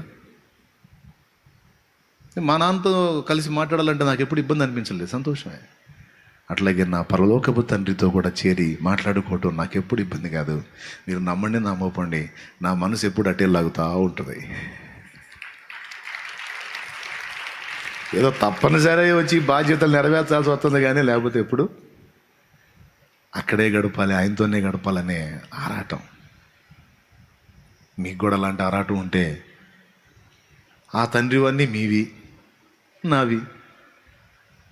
ఆ తండ్రివి సమస్తము. అలా అనుకోబట్టే ఆయన నాన్న, అది వాస్తవం కాబట్టే ఆయనతో గడపబట్టే ఈ బాధ్యతలు కూడా అభినయ్. మా నాన్నది శత్రువు లాక్కోవటం ఏమిటి? వాడి చేతుల్లో నుంచి తిరిగి తీసి మా నాన్న చేతికి ఇవ్వాలి అనే రంగంలోకి దిగింది, సేవలోకి. దేవునికి స్తోత్రం కలుగును. అదే మా నాన్నది, ఇదంతా నా తండ్రిది, ఈ మనుషులంతా నా తండ్రికి చెందినోళ్ళు, ఈ భూమే నా తండ్రిది, వాడు తీసుకునేది ఏంది? దౌర్భాగ్యుడు. వాడి చేతుల్లోంచి లాగి తిరిగి నా తండ్రిది నా తండ్రికి అప్పచెప్పాలని ఆయనతో సహవాసం చేసి ఆ విషయం తెలుసుకొని ఇప్పుడు దేవుని పనికి వచ్చి ఎంతోమంది జీవితాలని సాతాను చేతుల్లోంచి లాగే ఆ బాధ్యతని మళ్ళా మనం గుర్తు చేసుకుంటూ ఆ తండ్రికి చెందిన ఆత్మలన్నిటినీ, వాళ్ళంతా ప్రపంచంలోని రకరకాల కులాలు మతాలు పెట్టుకున్నారు మొత్తం నశించిపోవడానికి. ఏమండి, వాళ్ళందరూ మన సహోదరులు సహోదరీలు, వాళ్ళందరూ మన తండ్రి చేసిన సృష్టే. కానీ సాతాను చేతిలో బందీలు అయిపోయారు. వాళ్ళకి ఎట్లనన్నా తండ్రిని పరిచయం చేసి సత్యాన్ని బోధించి వాళ్ళని ఎట్లన్నా తండ్రి తట్టు తిప్పాలి. అది బాధ్యత. తండ్రి దగ్గరికి వెళ్ళి కలుసుకున్నాం కాబట్టి ఇక బాధ్యత వచ్చింది అనమాట. ఆ బాధ్యత మనల్ని ప్రశాంతంగా ఉండనీయదు. ఆత్మల సంపాదకులుగా చేసిద్ది, పరిచారకులుగా చేసిద్ది, పరిచారకురాండ్రుగా చేసిద్ది. ఇక దేవుని పని చేయాలి. ఇది మా నాన్న పని, నా తండ్రి పని. ఒకప్పుడు తెలియదు, ఇప్పుడు తెలుసుకున్నా. నా తండ్రి పని ఎవరైతే చేస్తున్నారో వాళ్ళకి సహకారిగా ఉంటా. మా నాన్న కోసం ఎవరైతే కష్టపడుతున్నారో, మా నాన్న చిత్తం నెరవేర్చడానికి ఎవరైతే ప్రయాసపడుతున్నారో వాళ్ళకి నా చేతిని కూడా అందిస్తా. మేమంతా కలిసి మా నాన్న పని చేయాలి. మేమంతా కలిసి మా నాన్నకు చెందినదంతా ఏదో అలా అనుకున్నా కొంత చేయనిచ్చాడు. స్తోత్రం. ఇదే ఆరాటం కలిగి మనం ఉంటే కావాల్సిన శక్తి అంతా ఆయనే ఇస్తాడు. నీకు అడ్డుగా ఉన్నాయని ఆయనే తీసేస్తాడు. ఇప్పుడు చెప్పండి, దేవుడు ఎవరు? మీ నాన్న. నిన్ను ప్రేమిస్తున్నాడా లేదా? మరి ప్రేమిస్తే మరి నీకు ఈ అప్పులు ఎందుకమ్మా, ఈ ఎగసాట్లు ఎందుకు, ఈ రోగాలు ఎందుకు, ఈ సమస్యలు ఎందుకు, ఈ బాధలు ఎందుకు? అరే వెంటనే డైలాగ్ రాలేదే, అవన్నీ అవసరం అన్నా అని. అవసరాన్ని బట్టే నేను ప్రేమించు వారిని అందరినీ గద్దించి శిక్షించుచున్నాను. దేవునికి స్తోత్రం. కొన్ని శిక్షణలు, కొన్ని ట్రైనింగ్లు మనకు అభ్యాసం కోసం కొన్ని అనుమతించాడు. ఇంకొకటి చెప్పనా, మనం శ్రమల్లో ఉండి బాధపడుతుంటే దేవుడు సంతోషంగా ఉండడంట, బాధపడతానే ఉంటాడంట. చూపించేదా వచనం బైబిల్లోంచి? చూడు, విలాప వాక్యాలు తీసుకొని చూడు. విలాప వాక్యాలు 3వ అధ్యాయం చూసుకో. మనం శ్రమ పడుతుంటే దేవుడు సంతోషంగా ఉండడంట. ఆయనే చెప్పాడు. విలాప వాక్యాలు 3వ అధ్యాయము 33వ వచనం చదువు. హృదయపూర్వకముగా ఆయన నరులకు విచారమునైనను బాధనైనను కలుగజేయడు. చూడండి ఆ మాట మళ్ళీ చదువు. హృదయపూర్వకముగా ఆయన నరులకు విచారమునైనను బాధనైనను కలుగజేయడు. హృదయపూర్వకంగా కలుగజేయడంటే తప్పట్లేదురా తల్లి, తప్పట్లేదురా అయ్యా, ఏం చేద్దాం, నాకు ఇష్టం లేదు కానీ తప్పట్లా అన్నట్టు మనకు అనుమతించే శ్రమలు, అది కూడా హృదయపూర్వకంగా అనుమతించడంట. అనుమతించి కూడా బాధపడతాడంట. మరి హృదయపూర్వకంగా అనుమతించట్లేదంటే అర్థమైంది, బాధపడతానే చెప్పలేదండి. హృదయపూర్వకంగా ఆయన మనకు విచారమునైనను బాధనైనను కలుగు చేయడట. అంటే నొచ్చుకుంటానే, బాధపడతానే. ఇప్పుడు శ్రమల్లో నలుగుతూ మనం కన్నీళ్లు గారుస్తుంటే దేవుడు సావు, అంతే సావు అనడం. ఆయన కూడా బాధపడతాడు. బాధపడి ఆయన అంటుంటాడు, ఏమంటుంటాడు తెలుసా? తప్పలేదు కుమారుడా, నేను ఇట్ట గాయపరచాల్సి వచ్చింది, లేకపోతే నీవు దిగిరావు, నువ్వు మూర్ఖంగా ఉన్నావు, తప్పలా. నువ్వు బాగుపడినట్లు నీకు ఈ శ్రమ అనుమతించాల్సి వచ్చింది. నీవు సరిచేయబడినట్లు నా కుమారి నీకు ఈ శ్రమ అనుమతించాల్సి వచ్చింది. తట్టుకో తల్లి, కొంచెం ఓర్చుకో, ఇదంతా కలిసి నీ మంచిగా వచ్చేది అంటుంటాడు ఆయన. కొంచెం ఓర్చుకో నాన్న, కుమారుడా నువ్వు ఓర్చుకో, కొంచెం ఓర్చుకో, ఇదంతా నీ మంచిగా వచ్చింది నాన్న, నీ మంచిగా సిద్ధపరిచాను నేను అంటుంటాడు. ఇంకా చెప్పాలంటే ఇంకొక వచనం 32వ వచనం చూడు. ఒకవేళ బాధ పెట్టినను, ఆయన బాధ పెట్టినను తన కృపా సమృద్ధిని బట్టి జాలిపడును. అది బాధకు అనుమతించి కూడా, సమస్యకు అనుమతించి, శ్రమకు అనుమతించి కూడా మళ్ళా కృపా సమృద్ధి గలవాడు కదా, కృపను బట్టి జాలిపడతాడంట. మొత్తం 4 ఇంజక్షన్లు చేయాలండి మీ ఓడికే, 4 అంటే 2 చేపించి 2 ఆపినట్టు. డాక్టర్ గారు 4 అంటే వాడు ఒకటికే అల్లాడిపోతున్నాడు డాక్టర్ గారు, చూడలేకపోతున్నాను. ఇప్పుడు 2 చేసి సాయంత్రం 2 చేస్తారా? సాయంత్రం ఏం చేయొచ్చులే, అవసరంగా చేసేయాలి, కానీ సాయంత్రం కూడా చేయొచ్చు, పర్వాలేదు, ఇబ్బంది ఏం లేదంటే అటు సాయంత్రం చేయండి సార్, ఇప్పుడు వాడు తట్టుకోలేడు, 4 ఇంజక్షన్లు అంటే వాడు ఏడ తట్టుకుంటాడు. బాధపడి మళ్ళీ 2 ఇంజక్షన్లు ఆపినట్టు. 2 ఇంజక్షన్స్ 4 అవసరమే, కానీ వాడు అల్లాడుతున్నాడు, వద్దులే 2 చాలు. మనకు అనుమతించబడే శ్రమల విషయంలో కూడా దేవుడు ఎలానే స్పందిస్తున్నాడని నీకు తెలుసా? కానీ నిజం, ఆయన బాధ పెట్టినందు కృపా సమృద్ధిని బట్టి జాలిపడును. జాలిపడి ఎక్కువ సెగ తగలనీయట్లేదంట. కొంచెం సెగ తగిలి నువ్వు అయ్యా అనగానే ఆపరా అంట. దేవునికి స్తోత్రం, ఆపే ఆపే ఆపే, కొంచెం తట్టుకోలేకపోతున్నాడు, ఆపే, తర్వాత చేద్దాం, తర్వాత ఇంకో టైం తీసుకొని చేద్దాంలే, వదిలే. ఎక్కువ భారం నా బిడ్డ మహిళలేడు, ఎక్కువ భారం నా కుమారి మహిళలేదు, అంతవరకు చాలు, వదిలే. హృదయపూర్వకముగా ఆయన నరులకు బాధనైనను విచారమైన కలగజేయడు. ఒకవేళ బాధ పెట్టినను తన కృపా సమృద్ధిని బట్టి జాలి పడతాడు. శోధనతో పాటు శోధన తప్పించుకునే మార్గాన్ని కూడా ఆయన చూపిస్తాడు. కాబట్టి మళ్ళీ మళ్ళీ మీ హృదయాల్లో ఇదే నాటాలని నా ఆశ. ఆయన మన నాయన. ఎవరైనా మన నాయన, నాన్న, అబ్బా, తండ్రి ఆయనే. కాబట్టి ఇప్పుడు మీ మనసు కాస్త ప్రశాంతంగా ఆయనతో గడపాలనిపిస్తుందా? కాసేపు మాట్లాడుకోవాలనిపిస్తుందా? అట్టయితే నేను ఆపేస్తాను, ఆపి ప్రార్థన చేస్తాను. మాట్లాడుకుంటారా ప్రార్థనలో? మరి తర్వాత ప్రసంగం విందామా? సరిపోయిద్దా? అశోక్ ఇంకా సరిపోద్ది అంటున్నాడు. మనం దేవునితో గడుపుతాం, ఈవేళ దేవునితో గడుపుతాం. మన ప్రార్థనకి జవాబు ఇచ్చాడండి. చల్లగా అయిపోయింది దేశం, రాష్ట్రం చూడు ఎట చేశాడు దేవుడు. తట్టుకోలేము తండ్రి, తట్టుకోలేము, ఈ ఎండ తట్టుకోలేము తండ్రి అంటే చూడాలి. ప్రార్థన విననట్టుగానే విన్నాడు, చూడనట్టుగానే చూశాడు, పట్టించుకొని ఇప్పుడు దగ్గర వారం నుంచి వర్షాలు పడుతున్నాయి, ఆగుతుంది. లేకపోతే కూర్చునే వాళ్ళమా? నోళ్ళు తెరిచేవాళ్ళం. దేవుడు ఎంత నమ్మదగిన, దేవునికి మహిమ. అయ్యా ఎట్నో చల్లబరిచే, మళ్ళీ ఎండ రప్పించవాకని చెప్పి ప్రార్థన చేయండి. మళ్ళీ ఇది ఆగి ఎండ వచ్చిందా అయిపోయామే, మామూలుగా ఉండదు. నా తండ్రి గురించి మీకు కొన్ని మాటలు చెప్పగలిగాను, మీరు కూడా తృప్తిగా వినగలిగారు. భయపడకండి, కృంగిపోకండి, దిగులు పడకండి, విచారపడకండి. నీకు జన్మనిచ్చిన తండ్రి నీకు దూరం అయి ఉండొచ్చేమో, కానీ ఈ తండ్రి నిన్ను ఎన్నడూ విడిచిపెట్టాడు. నీ కన్నీళ్ళు తెలుసు, నీ బాధ తెలుసు, నీ వేదన తెలుసు, నీ శ్రమ తెలుసు, నీ ఇబ్బంది తెలుసు, నీ ఇక్కట్టు తెలుసు, నువ్వు రహస్యమందు ఎంత ఏడుస్తున్నావో తెలుసు, అవన్నీ తెలుసు. కానీ అవసరాన్ని బట్టి వాటిని అనుమతించాడు. అవసరాన్ని బట్టి అవి అనుమతించబడ్డాయి. ఆ అవసరం తీరినప్పుడు అవి ఉంచమన్నా ఉంచడు. ఆయన నిన్ను ప్రేమిస్తున్నాడు. పిచ్చి నువ్వంటే. మా మనుషులు చెబుతారు, నువ్వంటే పిచ్చి అమ్మాయి నాకు అని. ఒట్టి బుస్సు, అది నమ్మొద్దు. నువ్వంటే పిచ్చి నాకు అన్న, ఒట్టి బుస్సు నమ్మొద్దు. ఇవన్నీ గ్యాంబ్లింగ్లు. నిజంగా పిచ్చి ఆయనకి. నీ కొరకే తన ప్రాణము పెట్టిన ప్రేమను చూడమ్మా, నిన్ను చూడక ఉండలేని ఆ ప్రేమే నిజమమ్మా.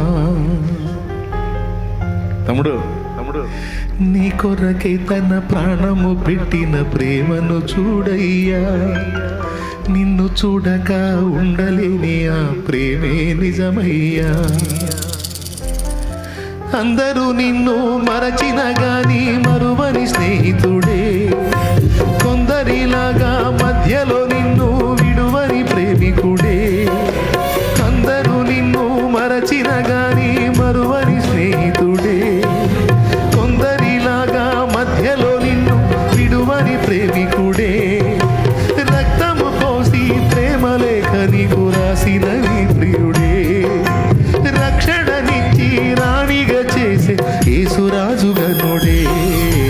తెల్ల ఎరుగని తెల్ల పావురమ పైకెగిరావా, కఠినమైన ఈ లోకపు పోకడ కానక ఉన్నావా. కళ్ళ ఎల్ల ఎరుగని తెల్ల పౌరమపై పైకెగిరావా, కఠినమైన ఈ లోకపు పోకడ కానక ఉన్నావా. అయ్యో పావురమా,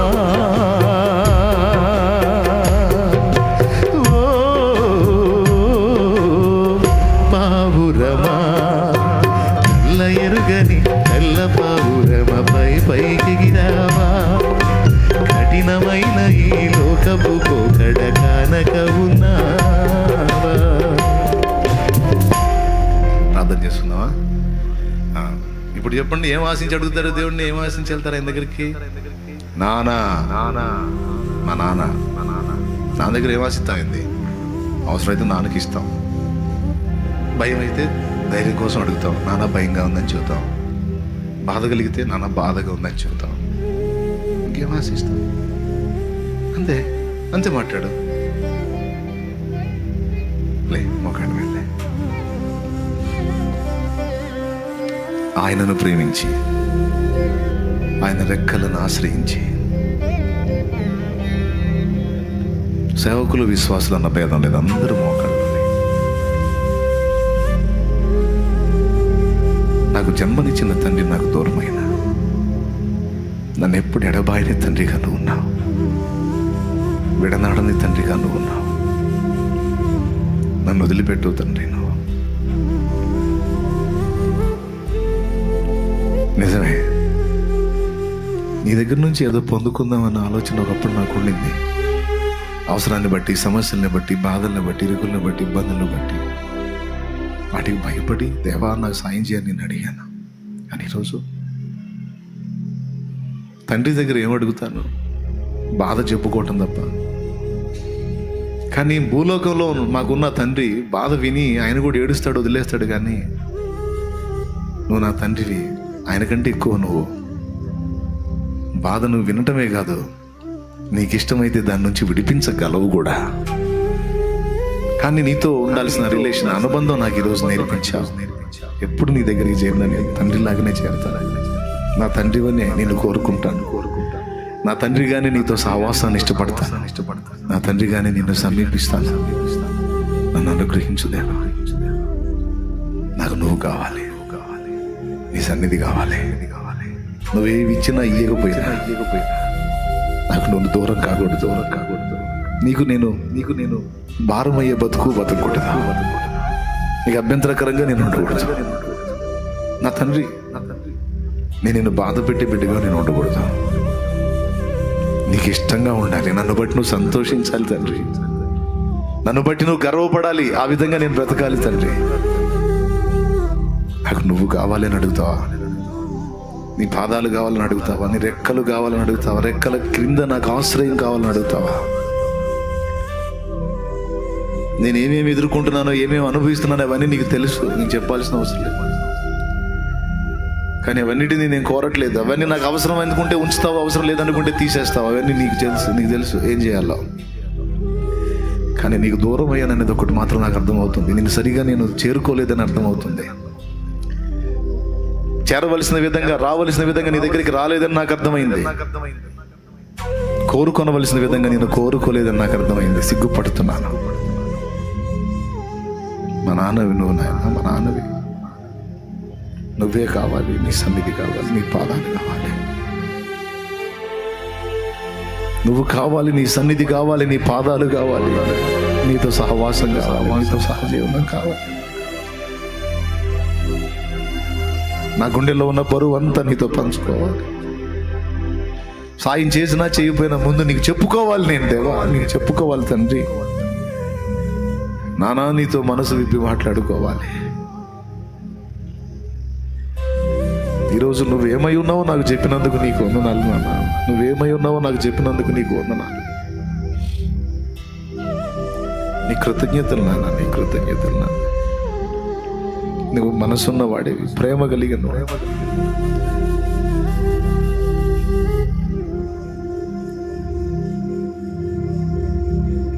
నా కోసం నువ్వు ప్రాణం పెట్టిన దేవుడు అంటే దూరం అవుతానేమో. నా తండ్రివి, నా తండ్రివి, నా తండ్రివి, నా తండ్రివి. నీకు స్తోత్రము, స్తోత్రము, స్తోత్రం. ఈరోజు నీ సన్నిధిలో నీ బిడ్డలు ఇదిగో తండ్రి మోకాళ్ళ మీద ఉన్నారు. ఏ బాధలో, ఏ వేదనలో, ఏ శ్రమలో, ఏ శోధనలో. ఇక్కడ కాదు, లైవ్లో కూడా, లైవ్ ద్వారా కూడా అనేక మంది అందుబాటులోకి వచ్చున్నారు, వేలాదిగా వచ్చున్నారు. వారి కళ్ళలో కన్నీళ్లు చూడు. వారు సహా ఎంత వేదనలో ఉన్నారు, వారు సహా ఏ విషయాల్లో నలుగుతున్నారు. ఇక్కడ ఉన్న బిడ్డలు ఇంతమంది, అక్కడున్న బిడ్డలు అంతమంది. నీ పిల్లలే ప్రభు, నీ పిల్లలే, నీ పిల్లలే, నిన్ను విశ్వసించిన పిల్లలే, నిన్ను గుర్తుపట్టిన పిల్లలు, నిన్ను ప్రేమించిన పిల్లలు, నువ్వు కావాలని కోరుకొని నీ రెక్కల కిందికి వచ్చిన నీ పిల్లలు, నీ పిల్లలు ఒక్కసారి నా మంచి తండ్రి, ఈరోజు అసలు నీ పాదాల దగ్గరికి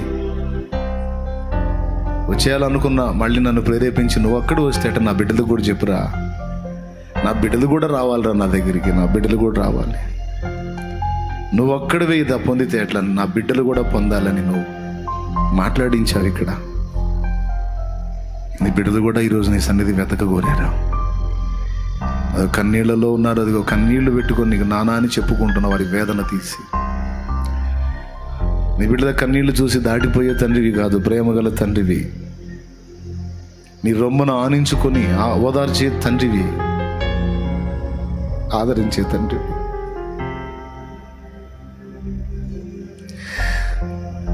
నీకు తృప్తికరంగా లేనేమో, చల్లారిన స్థితిలో ఉన్నానేమో, దిగజారిన స్థితిలో ఉన్నానేమో తండ్రి. నా మట్టుకు నేను, నన్ను బట్టి నీవు సంతోషించినట్లు నేను ఇంకా బ్రతకవలసి ఉన్నది తండ్రి. నన్ను బట్టి నువ్వు సంతోషించినట్లు నేను ఇంకా బ్రతకవలసి ఉన్నది తండ్రి. నానా నన్ను బలపరుచున్నానా, నానా నన్ను స్పర్శించున్నాను. నీ పాదాలు కావాల, నీ రెక్కల నీడలో ఉండాలి. ఎన్నోసార్లు ఎన్నో విషయాలు నీ కన్నీళ్లతో చెప్పుకున్నా అంతే, తీసేసావు మొత్తం. జస్ట్ చెప్పుకున్నా, ఇట్లా ఉంది నా మనసు, ఇలా ఈ విషయంలో ఇబ్బంది పడుతున్నాను నేనని, అంతే. అడ్రస్ కూడా లేకుండా చేశావు ఆ సమస్యలని. నాకు ఎంతో చేసావు తండ్రి, నాకు చాలా సమీపంగా ఉన్నావు. నేను మరిచిన నన్ను మరవలేదు, నేను విడిచిన నన్ను విడవలేదు, నీడవలే వెంటాడు. నేను నిద్రపోతున్న వేళ కూడా మెలకువగా ఉండి నన్ను కాచుకున్నావు.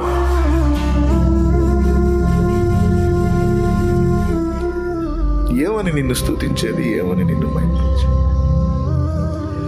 ఏ మాటలు సరిపోతాయి నిన్ను స్తుతించడానికి? ఏ పదాలు సరిపోతాయి నిన్ను స్తుతించడానికి?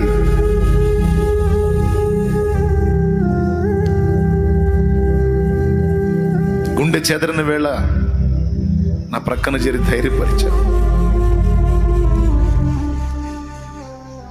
ఎంతో మంది ఒక పక్క మెచ్చుకునే వాళ్ళు ఉంటే, ఒక పక్క పతనాన్ని ఎదురు చూసే వాళ్ళు ఉంటారు. ఎంతో మంది పాడు చేయాలని, పతనం చేయాలని కుట్రలు పన్ని పిచ్చి ప్రయత్నాలు చేస్తే వాళ్ళందరూ సిగ్గుపడేటట్టు నువ్వు చేశావు. ఎక్కడ నన్ను విసర్జించావు, ఎక్కడ నన్ను విడిచిపెట్టావు తండ్రి, నా తండ్రి. ఇదిగో నా ఎదుటున్న నా బిడ్డలు నీ బిడ్డలే ప్రభు. ఆత్మీయంగా నాకు నువ్వు బిడ్డలుగా అప్పచెప్పావు. వారి కన్నీరు చూడు, వారిని రెక్కల కిందికి పిలువు, నీ రెక్కల కిందికి పిలువు, నీ రెక్కల కిందికి పిలువు. వారిని ఆకర్షించు, వారిని ఆకర్షించు.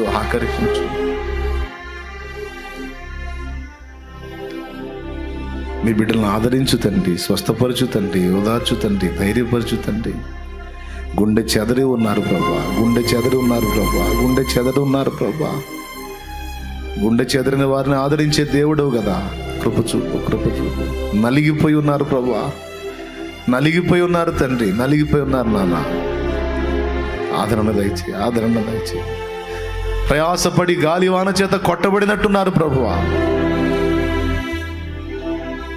నువ్వే అన్నావు యెషయా గ్రంథం 54లో, ప్రయాసపడి గాలివాన చేత కొట్టబడి ఆదరణ లేక ఉన్నదానా,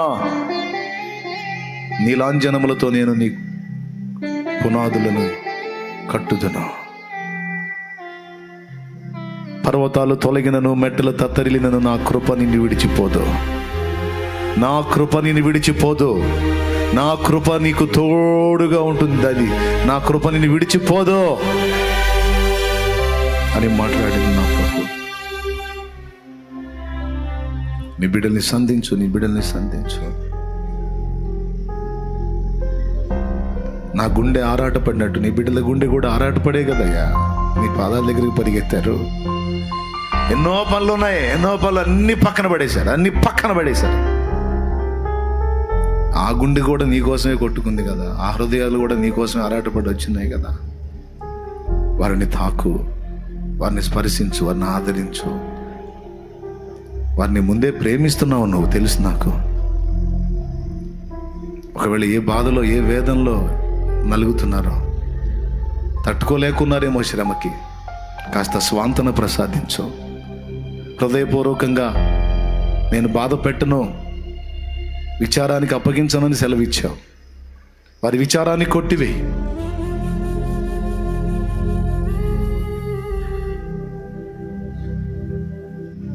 సేవకుల హృదయాల్లో ఉన్న ఆవేదనను తొలగించు. దైవజనుల హృదయాల్లో ఉన్న ఆరాటాన్ని గమనించు. దీనులై తండ్రి అని నీ పాదాల దగ్గరికి వచ్చిన నీ దీన పిల్లల్ని జ్ఞాపకం చేసుకో. ఎలా వెళ్ళాలో తెలియదు, ఎలా ముందుకెళ్లాలో తెలియదు, ఏ విధంగా అడుగులేయాలో తెలియదు, ఎలా సరిచేయబడాలో తెలియదు, ఎలా ఒక మందను లీడ్ చేయాలో తెలియదు. దీనిలో నీ వైపు చూస్తున్న దైవ జనాంగాన్ని జ్ఞాపకం చేసుకుని వారికి సహా తెలివిని, వివేకాన్ని, తాము నడిచి అనేక మందిని భక్తిలోనికి నడిపించడం నేర్పించు. ఒక మంచి ఆత్మీయుడు మాత్రమే ఆత్మీయులు తయారు చేయగలుగుతాడు. ఒక మంచి భక్తిపరుడు మాత్రమే భక్తిపరులను తయారు చేయగలుగుతాడు. ఒక మంచి దీనుడు మాత్రమే దీనుల్ని తయారు చేయగలుగుతాడు. ఇవన్నీ మేము నేర్చుకొని ఉన్నట్లు మమ్మల్ని అనుగ్రహించి ఆశీర్వదించు.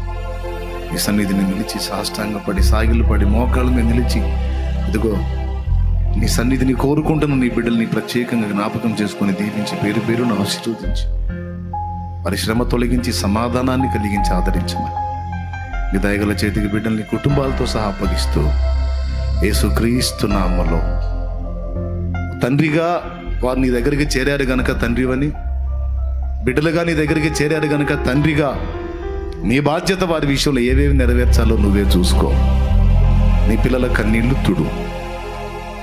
అని నీకు చెప్పాల్సిన అవసరం లేదు, నువ్వు చేస్తావు అంతే. కృతజ్ఞతలు చెల్లిస్తూ యేసు నామములోనే నిన్ను మహింపరుచుకుంటున్నాం తండ్రి.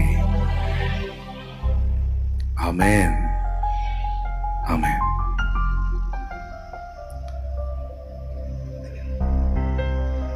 అందరూ పైకి లేచి నిలబడదాం, ముగించుకుందాం.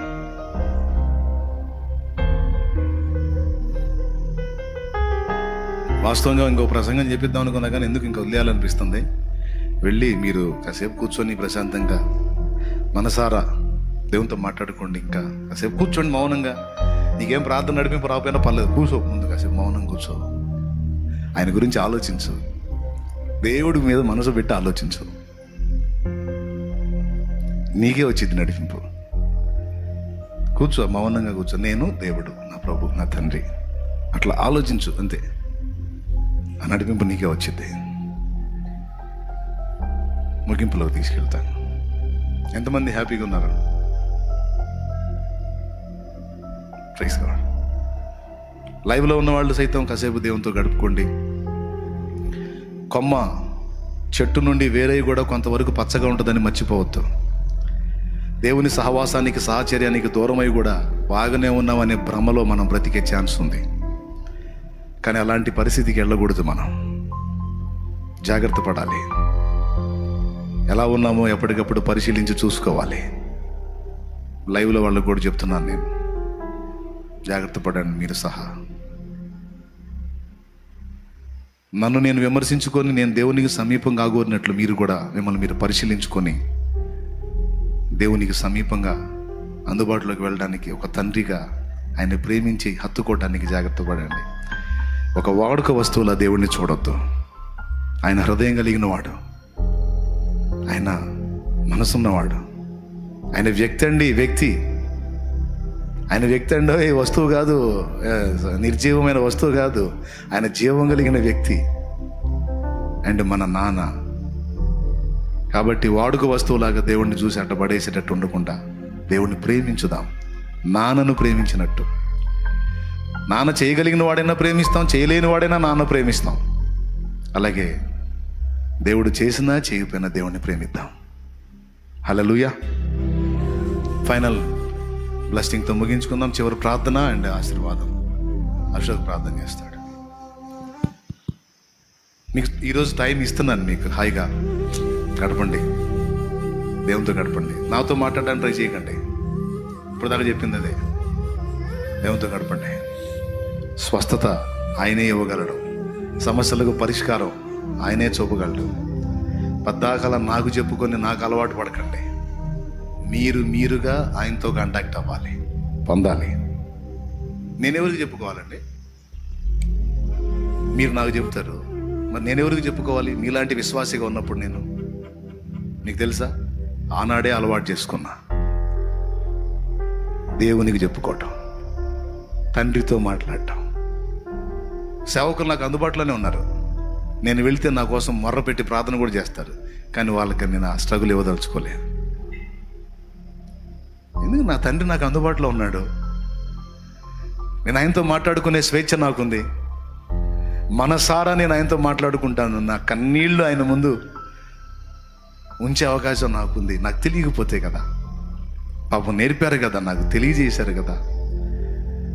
నేనుగా నా తల్లిని కలుసుకుంటాను, దైవజనుల దగ్గర నేర్చుకుంటాను. కానీ వ్యవహరించేటప్పుడు మాత్రం నేను దైవజనులతో కాదు, నేను దేవునితోనే వ్యవహరిస్తాను అనుకున్నాను. అదే సాధన చేశాను.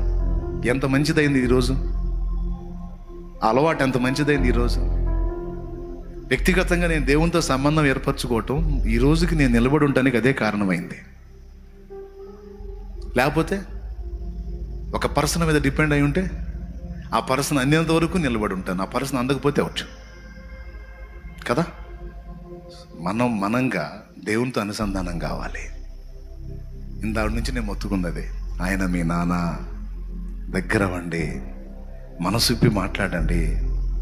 నువ్వు ఏడవాలనుకున్నావు, ఏడు, సిగ్గుపడాల్సిన అవసరం లేదు. మనుషుల దగ్గరికి పోయి 10 సార్లు 10 మంది దగ్గర బయట కంటే ఒక్కసారి దేవుని దగ్గరికి పోయాడు. 10 సార్లు మనుషుల దగ్గర 10 మందికి పోయి మనం ఏడిస్తే 10 మందికి విసుగు. అదే ఒక్కసారి దేవుని ముందుకు వెళ్ళి కన్నీళ్ళు గారిస్తే ఏందమ్మా దగ్గరికి తీసుకొని ఆయన ఆదరిస్తాడు, సాయం చేస్తాడు.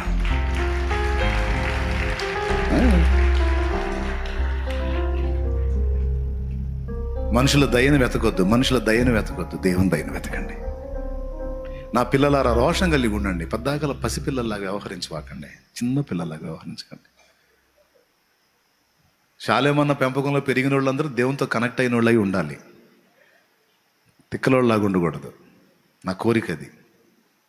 నేనున్నా ఊడినా నా బిడ్డలు దేవుని కనెక్ట్ అయి ఉండాలి.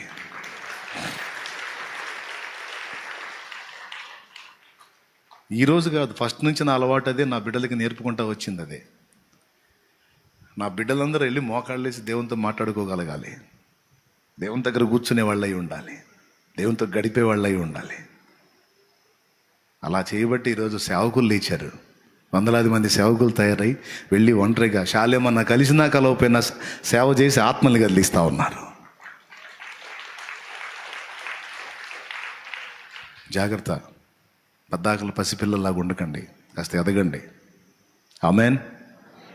అశోక్ ప్రార్థన చేస్తాడు, మనం ముగించుకుందాం. తలలోంచి కళ్ళు మూయండి. మీరు తెచ్చిన ఆ ప్రేరాయల కోసం కూడా ప్రార్థన చేస్తాడు. ఆయన చేయకపోయినా మీరు ప్రార్థన చేసినా శక్తి ఇస్తాడు. దానిలో శాలేమన్నా చేయబెడితేనే, లేకపోతే అశోక్ అని చేయబెడితే, లేకపోతే ఇంకొక అన్న చేయబెడితేనే అందులో పవర్ వచ్చింది అనుకోవద్దు. నువ్వు మోకాళ్ళు అదే నూనె నెత్తిపట్టి ప్రార్థన చేసి దాన్ని నీ శక్తితో నింపు ప్రభు, ఇది నూనె రాసి ప్రార్థన చేస్తానని నువ్వు మోకాళ్ళు వేసి ప్రార్థన చేసి అది రోగి మీద రాసి ప్రార్థన చేయి, స్వస్థపరుస్తాడు దేవుడు, చేస్తాడు. మీరందరూ అలా తయారైతేనే మీ చుట్టుపక్కల సమాజాలు దేవుని కోసం పట్టబడతాయి. మీరందరూ ఒక మనిషి మీద ఆధారపడితే మీ సమాజాలకు మీరు ప్రార్థనలు చేయలేరు, ఆ సమాజాలకు సువార్త చెప్పలేరు. ఆ ఆత్మలు మీ దగ్గరికి వచ్చి అక్క ప్రార్థన చేయక్క, అన్నా ప్రార్థన చేయన్నా అనలేరు. ఏమంటారు? నువ్వే నూనె డబ్బా తీసుకొని పొలోమని వెతుక్కుంటా పోతుంటావుగా. నువ్వు మోకాళ్ళుని ఆ నూనెని చేతబట్టి ప్రార్థన చేసి, నీ ఇంటి పక్కన ఒక రోగి మీద చేతులుంచి ప్రార్థన చేసి, లేదా నూనె రాసి ప్రార్థన చేసి ఆ వ్యక్తిని స్వస్థపరిచినప్పుడు ఆ ఇంటోళ్ళు అవతలి మొత్తం ఎవరికి ఏ తుమ్మయం తగ్గని ఏది మంచి ఏం చెడ్డని పరిగెత్తుకుంటూ చక్క ప్రార్థన చేయంటారు. అంత లేదే మరి ఇక్కడ. ఏది నీ బజార్ వాళ్ళు వస్తారా నీ దగ్గరికి ప్రార్థన చేయమని? మీ బజార్ వాళ్ళు వస్తారా, చెల్లి అమ్మ ప్రార్థన చేయరా తల్లి అని? ఆ స్థితిలో నువ్వు ఉంటే ధన్యురాలివి. అలా ఎదగాల. నీ వీధిలో వాళ్ళు రాగలరా, తమ్ముడు అయ్యా నీలో యేసుప్రభువే కనపడుతున్నాడు అయ్యా, ఒక 2 మొక్కలు మా కోసం ప్రార్థన చేయని ఎప్పుడన్నా అడిగారా? అడిగే స్థితిలో నువ్వు ఉన్నావా? అదే సాధన చేయాల్సింది. అది నన్ను అడిగేవాళ్ళు. నేనే ఆదివారం చర్చికి పోయేవాడిని బైబిల్ తీసుకొని. నేను వస్తున్నా పోతున్నా అన్ని జనులు పిలిచేవాళ్ళు నన్ను. అమ్మ నేను పాస్టర్నే కదా అంటాను నేను. అయ్యా మాకు అయ్యేం తెలియవు కానీ ఇదిగో వీడికి జ్వరం వచ్చింది, ఇది బాగలేదు, 3 రోజుల నుంచి మూలులో ఉన్న పరిశీలన మాకు కూడా దయచేయండి అయ్యా. ఎప్పటికప్పుడు చూసుకుంటున్న భక్తి జీవితంలో తాజాదనంగా ఉండేటట్లుగా మాకు కృప దయచేయండి అయ్యా. ఆ భక్తి జీవితాన్ని మీరు సరిచేస్తున్నందుకు నీకు స్తోత్రాలయ్యా. ఈ రోజు నుంచి మేము అందరం తీర్మానం తీసుకున్నామయ్యా.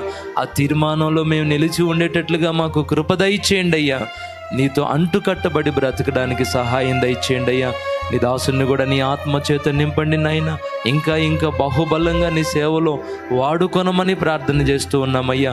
ఇక్కడున్న ప్రతి ఒక్కరిని జ్ఞాపకం చేసుకో తండ్రి. పేరున దర్శించండి అయ్యా. వారు ఎదుర్కొంటున్న శోధనలు, సమస్యలు, బంధకాలు యేసు నామములో తొలగిపోవునుగాక. నా దేవా, నీ దాసుని ద్వారా మాట్లాడినట్లుగా ఎవరికి వారు వ్యక్తిగతంగా నీతో నా ప్రభువ సంబంధం కలిగిన ఆయన ఆ జీవితంలో ఎదురవుతున్న సమస్యల మీద జయం పొందే ఆ ఉన్నతమైన మెట్టులోనికి అందరినీ నడిపించండి తండ్రి. వారి చేతుల్లో ఉన్న నూనెను నీ శక్తి చేత నింపయ్యా. వినియోగిస్తున్నప్పుడు గొప్ప కార్యాలు జరిగించండి అయ్యా. ఈరోజు ఈ మాటలు ఎవరెవరైతే విన్నారో అందరూ నా ప్రభువ ఆత్మచేత నింపబడాలి.